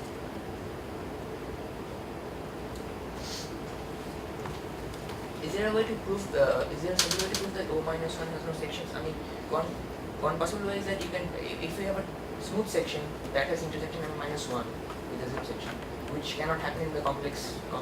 Yeah. So in the case of CP1, she did it directly, right, by writing these Taylor expansions. No, we proved that O1 has linear sections. Yeah, but I think you proved O minus 1 doesn't have sections also. It was general for all n. For all n, right? Yeah. Positive and negative. Yeah, if you write down the Taylor expansions, you'll see that if you have a holomorphic section, there's a problem with that. You can just write it down and see. But in general, let's see if there is a very general argument. Suppose it did have sections. Suppose O minus 1 had a holomorphic section. This is a trivial bundle, and the only sections it can have are constants, right? So let's see. If it did have a holomorphic section, then you don't get a holomorphic section of that, but right. So you have holomorphic sections for this one. If you had a holomorphic section for this, you multiply these two, you should get a constant function, which means one section is 1 over the other section, but every section of this has zeros, so it cannot be holomorphic. Okay.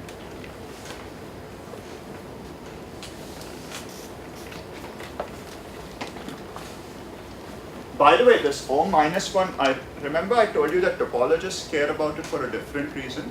It turns out if you take any smooth, this is a smooth line bundle over a smooth manifold, if any such thing, there is a sufficiently large n so that there is a map from here to here, f, so that this is equal to this, as smooth line bundles.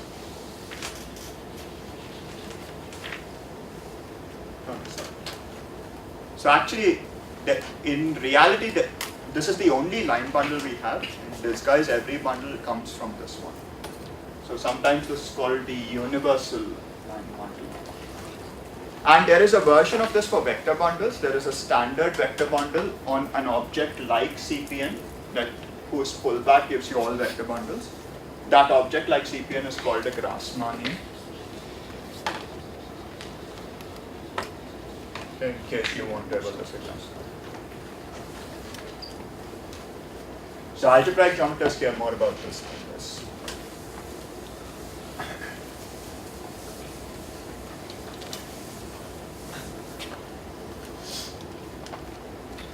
Okay.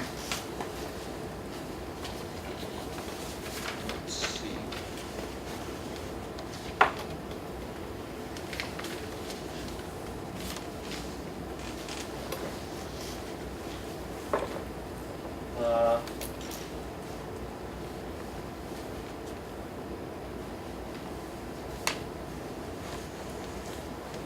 Yeah, this one.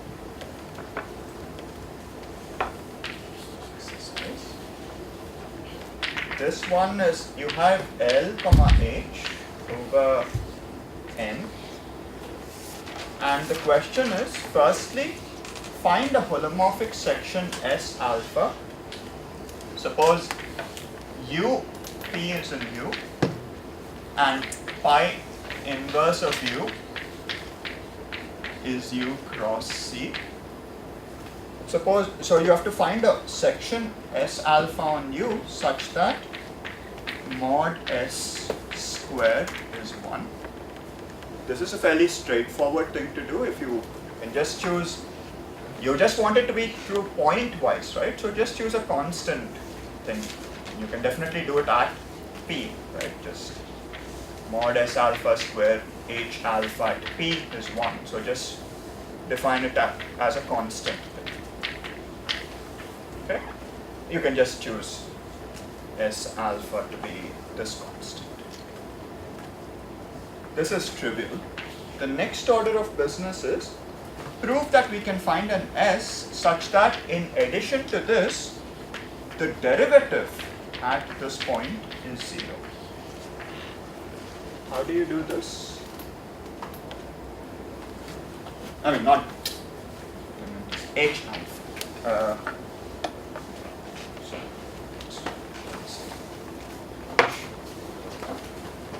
So what I meant is, if you, so the question is, I've phrased it incorrectly.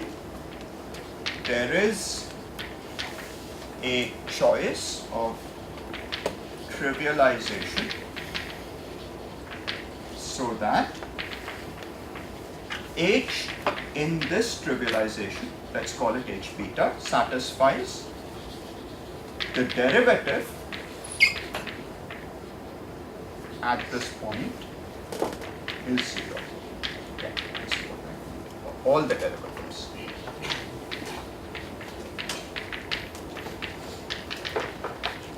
Yeah. How would you do this?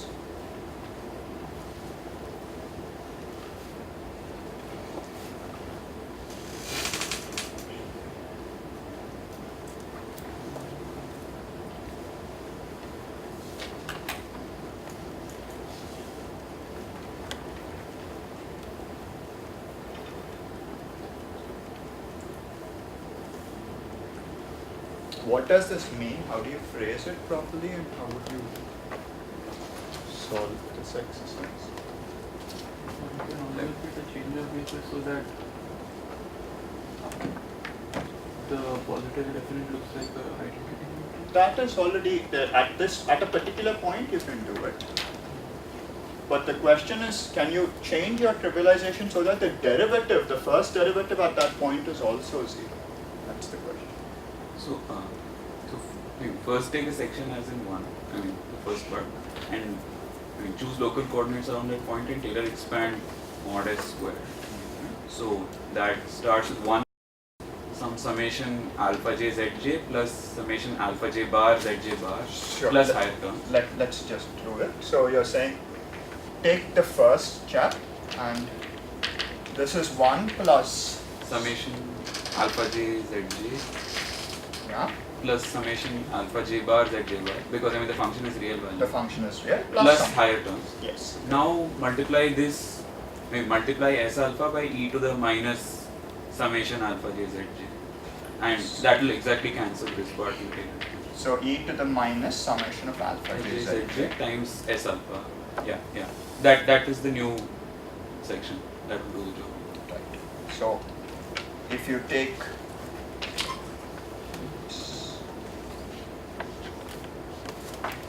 this is 1 plus higher order. Everyone see this? You just Taylor expand this. This is 1 minus e raised up to first order. So this minus and this minus will get cancelled out. I think you might have to. No, I mean since we are doing a mod square, I mean the bar part should also get cancelled. The bar part should also, yeah. Is this clear?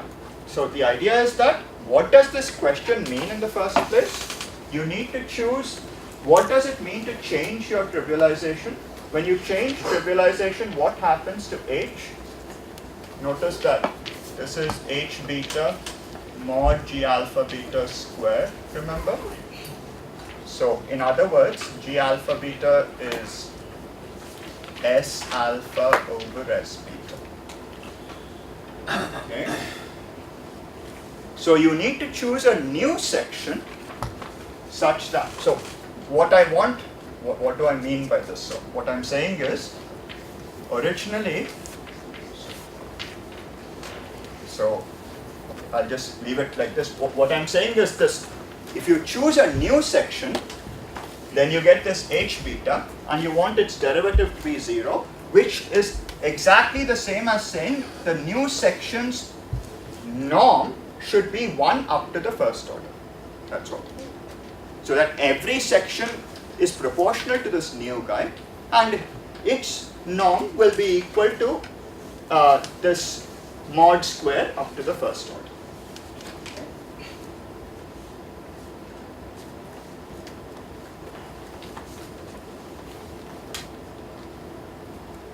What do you think is going to go wrong if you try to do it for the higher orders? Just try it, it's not going to work. The higher orders... Zi, Zj bar terms can't be cancelled. Right. The crucial point is, if you try it, this can't work in general for higher orders, because it will turn out that the second derivatives of H, is related to the curvature. In fact, what is the formula for the curvature? The formula is del bar del ln H, right? So in other words, it's del bar del H over H. So in these coordinates, in this trivialization, where H of P is 1 and the derivatives are 0 at that point, this is simply del bar del H and P. So this thing can never be gotten rid of unless your curvature is 0. And this is a general phenomenon. Even in Riemannian geometry, you can play the same game. If you give me a Riemannian metric, you can choose coordinates so that it is equal to the standard Euclidean metric up to the first order. The second order terms will contain curvature, so you cannot make them 0.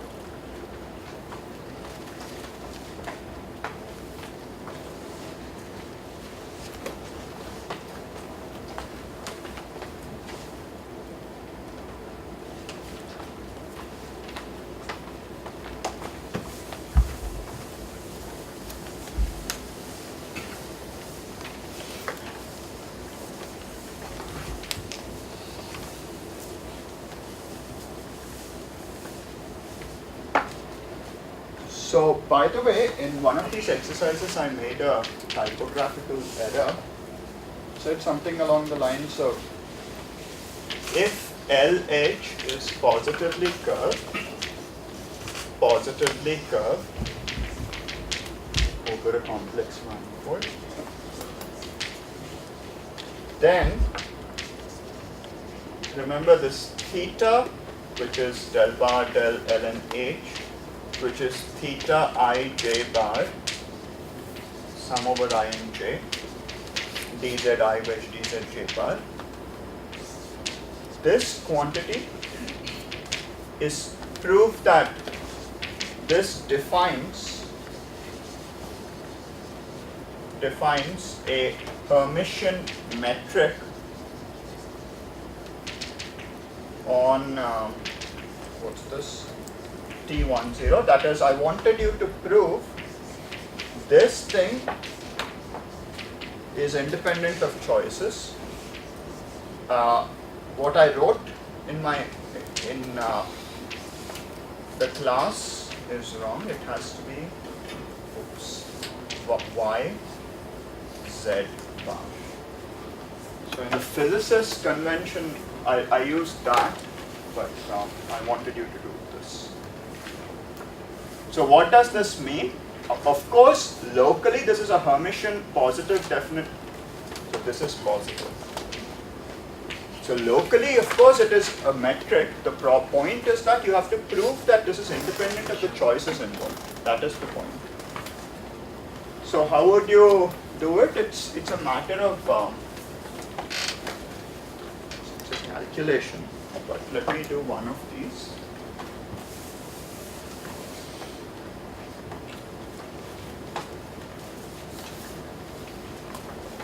So what would actually should I not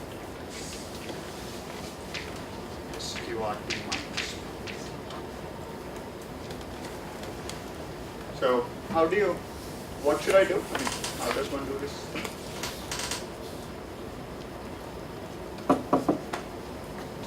Just a calculation, so you see.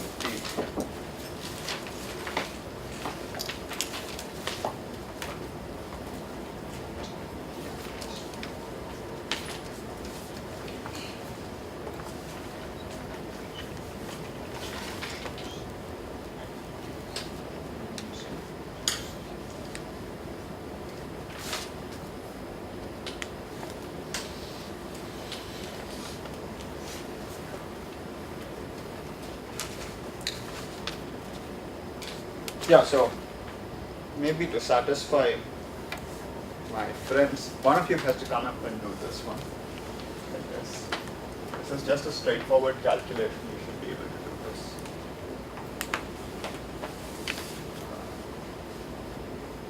Yeah, don't put me in the uncomfortable position of picking someone out. It'll be funny if I pick pages out. Should do it.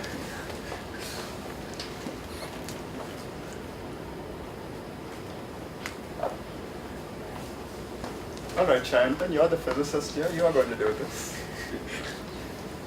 No, it's okay. Yeah. So you're coming up here.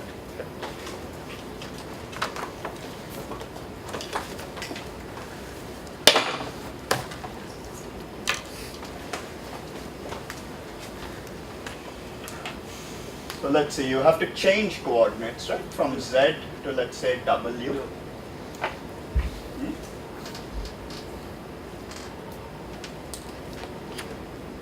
First, should I put it emission? No.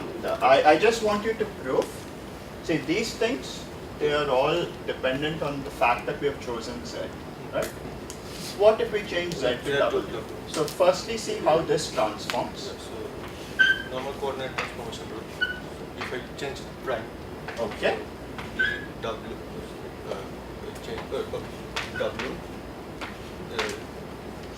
I will put it later. Just Okay, fine. no cross term will be there. It's a form, right? So this will transform as the. Right, so why don't you derive it? Why don't you write this down in terms of that? Oh, okay.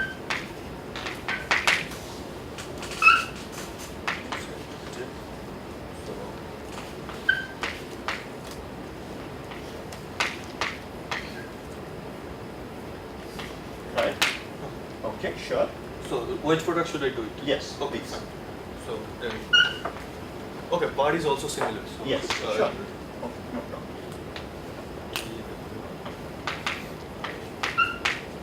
Okay, maybe I'm taking some more lines because of it. No problem. Okay, so Maybe you want to choose a different symbol here because you've already chosen J, right? yeah. So J and K and there will be a double summation after. Yes. Okay. So J, K, both those and it will be antisymmetric, right? So only J less than K will serve or J, maybe K and L because these two are fixed. I, J, K. Right. So yeah. Just write it just very naively. Don't be nervous. There is a point to this calculation, by the way, which does this sort of magic does not happen in real differential geometry.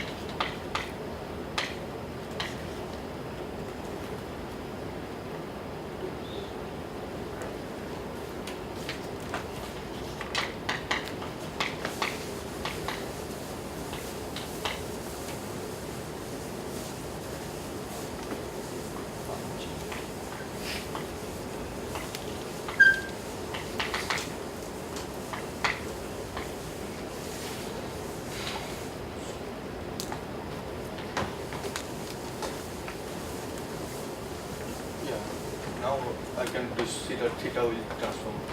Okay, so this is what? I, J, This- K, L. Okay, yes. correct. Right, so what is The the theta will transform in the base change it way in, say, if the transform is, I don't know, T. Okay. Okay. So, let's write KL will be, No, why don't you just write okay, so should the, do I the have to, new theta, the form? oh, okay, should I have to explicitly do it? Oh, okay, I think I just, So this theta tilde dwi wedge dwj bar. Why don't you write it as something dz, DZ what? maybe not dzk, L. dz mu and dz mu bar, something mu.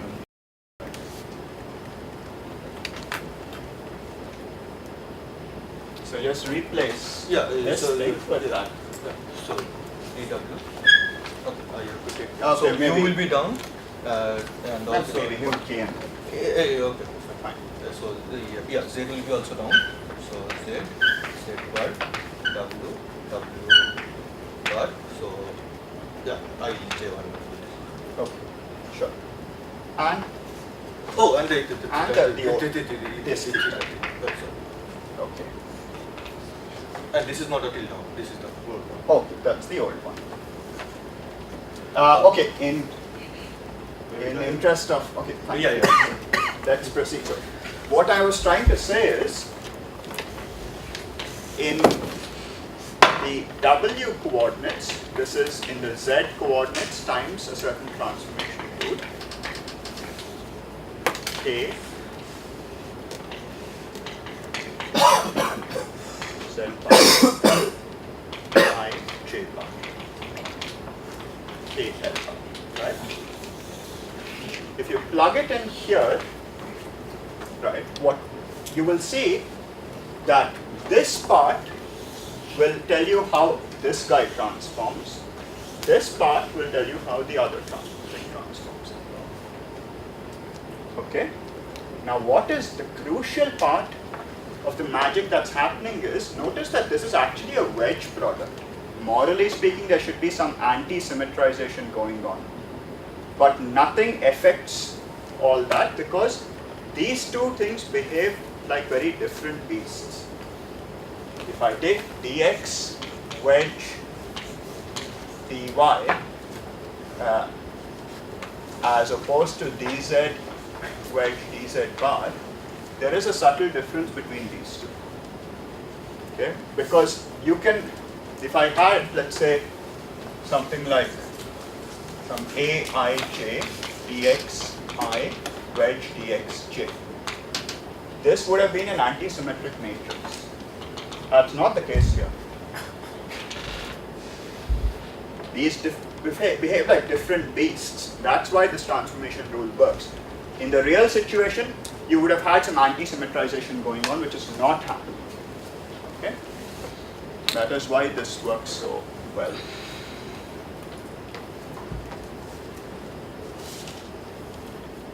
Okay. There's one last thing. We wind up. So exercise. Prove that every smooth vector bundle admits a connection. How would you do this?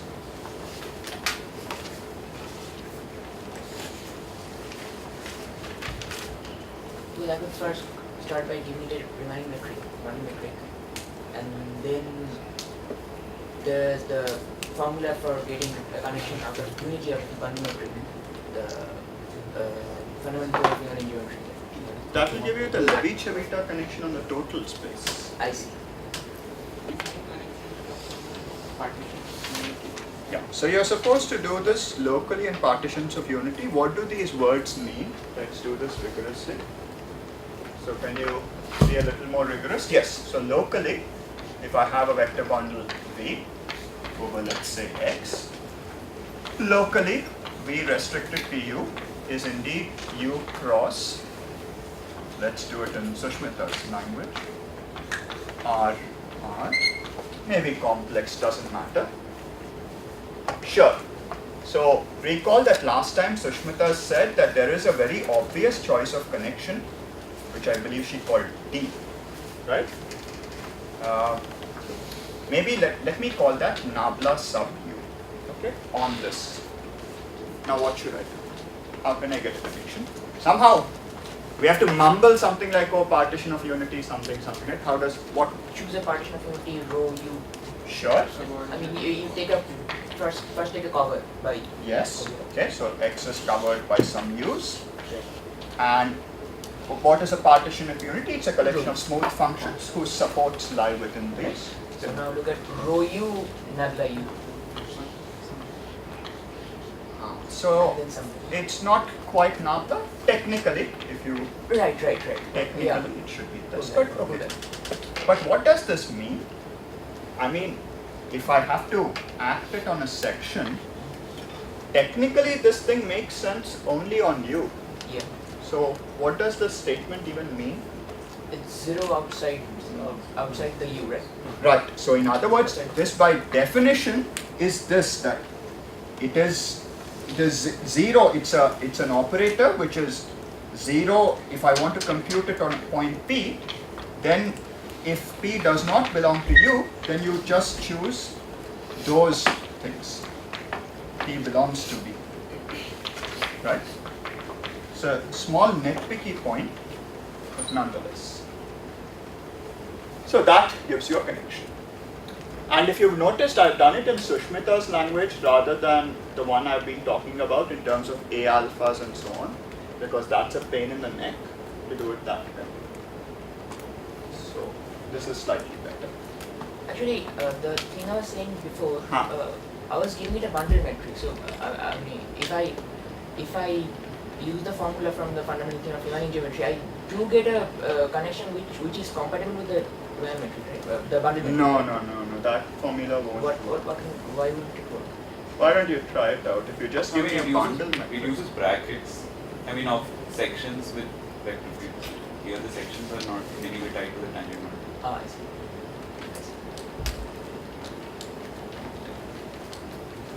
And here, I mean, the reason this works is because they sum to 1. I mean, a random linear combination of connections is not a connection. Only Yeah. if an affine, I mean, sort of a combination whose coefficients sum to 1 is a connection. So I mean, that's because it's an affine space modeled on Fn. that, Meaning, if we add two connections, we are not going to get a connection. But no, if we do- add two connections, Yes, you're but not. if you do f times a connection plus 1 minus f times a connection, That's we do sure. that. I mean, that's being used. No, but you're not using the fact that these things sum to one. No, you would use them when you check the Leibniz rule. Ah, yeah, that's a good point. Thanks. Actually, why don't we actually just write it down? So when you want to define it this way, so you have to check indeed that this satisfies the Leibniz rule. Thanks.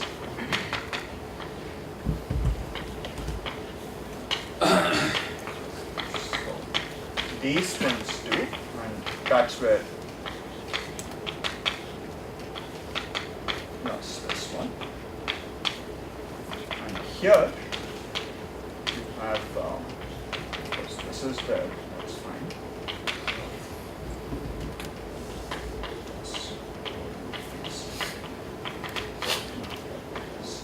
The point is, actually this is a global section, we can just forget about it. Here you just say this plus f times now times. You got it. So here we need it to be 1. Thanks.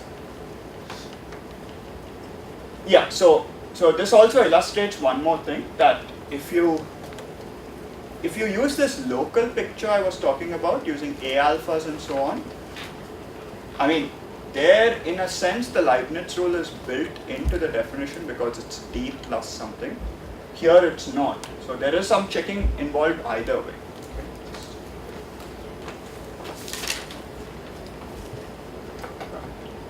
Maybe Sushmita will do metric compatible connections.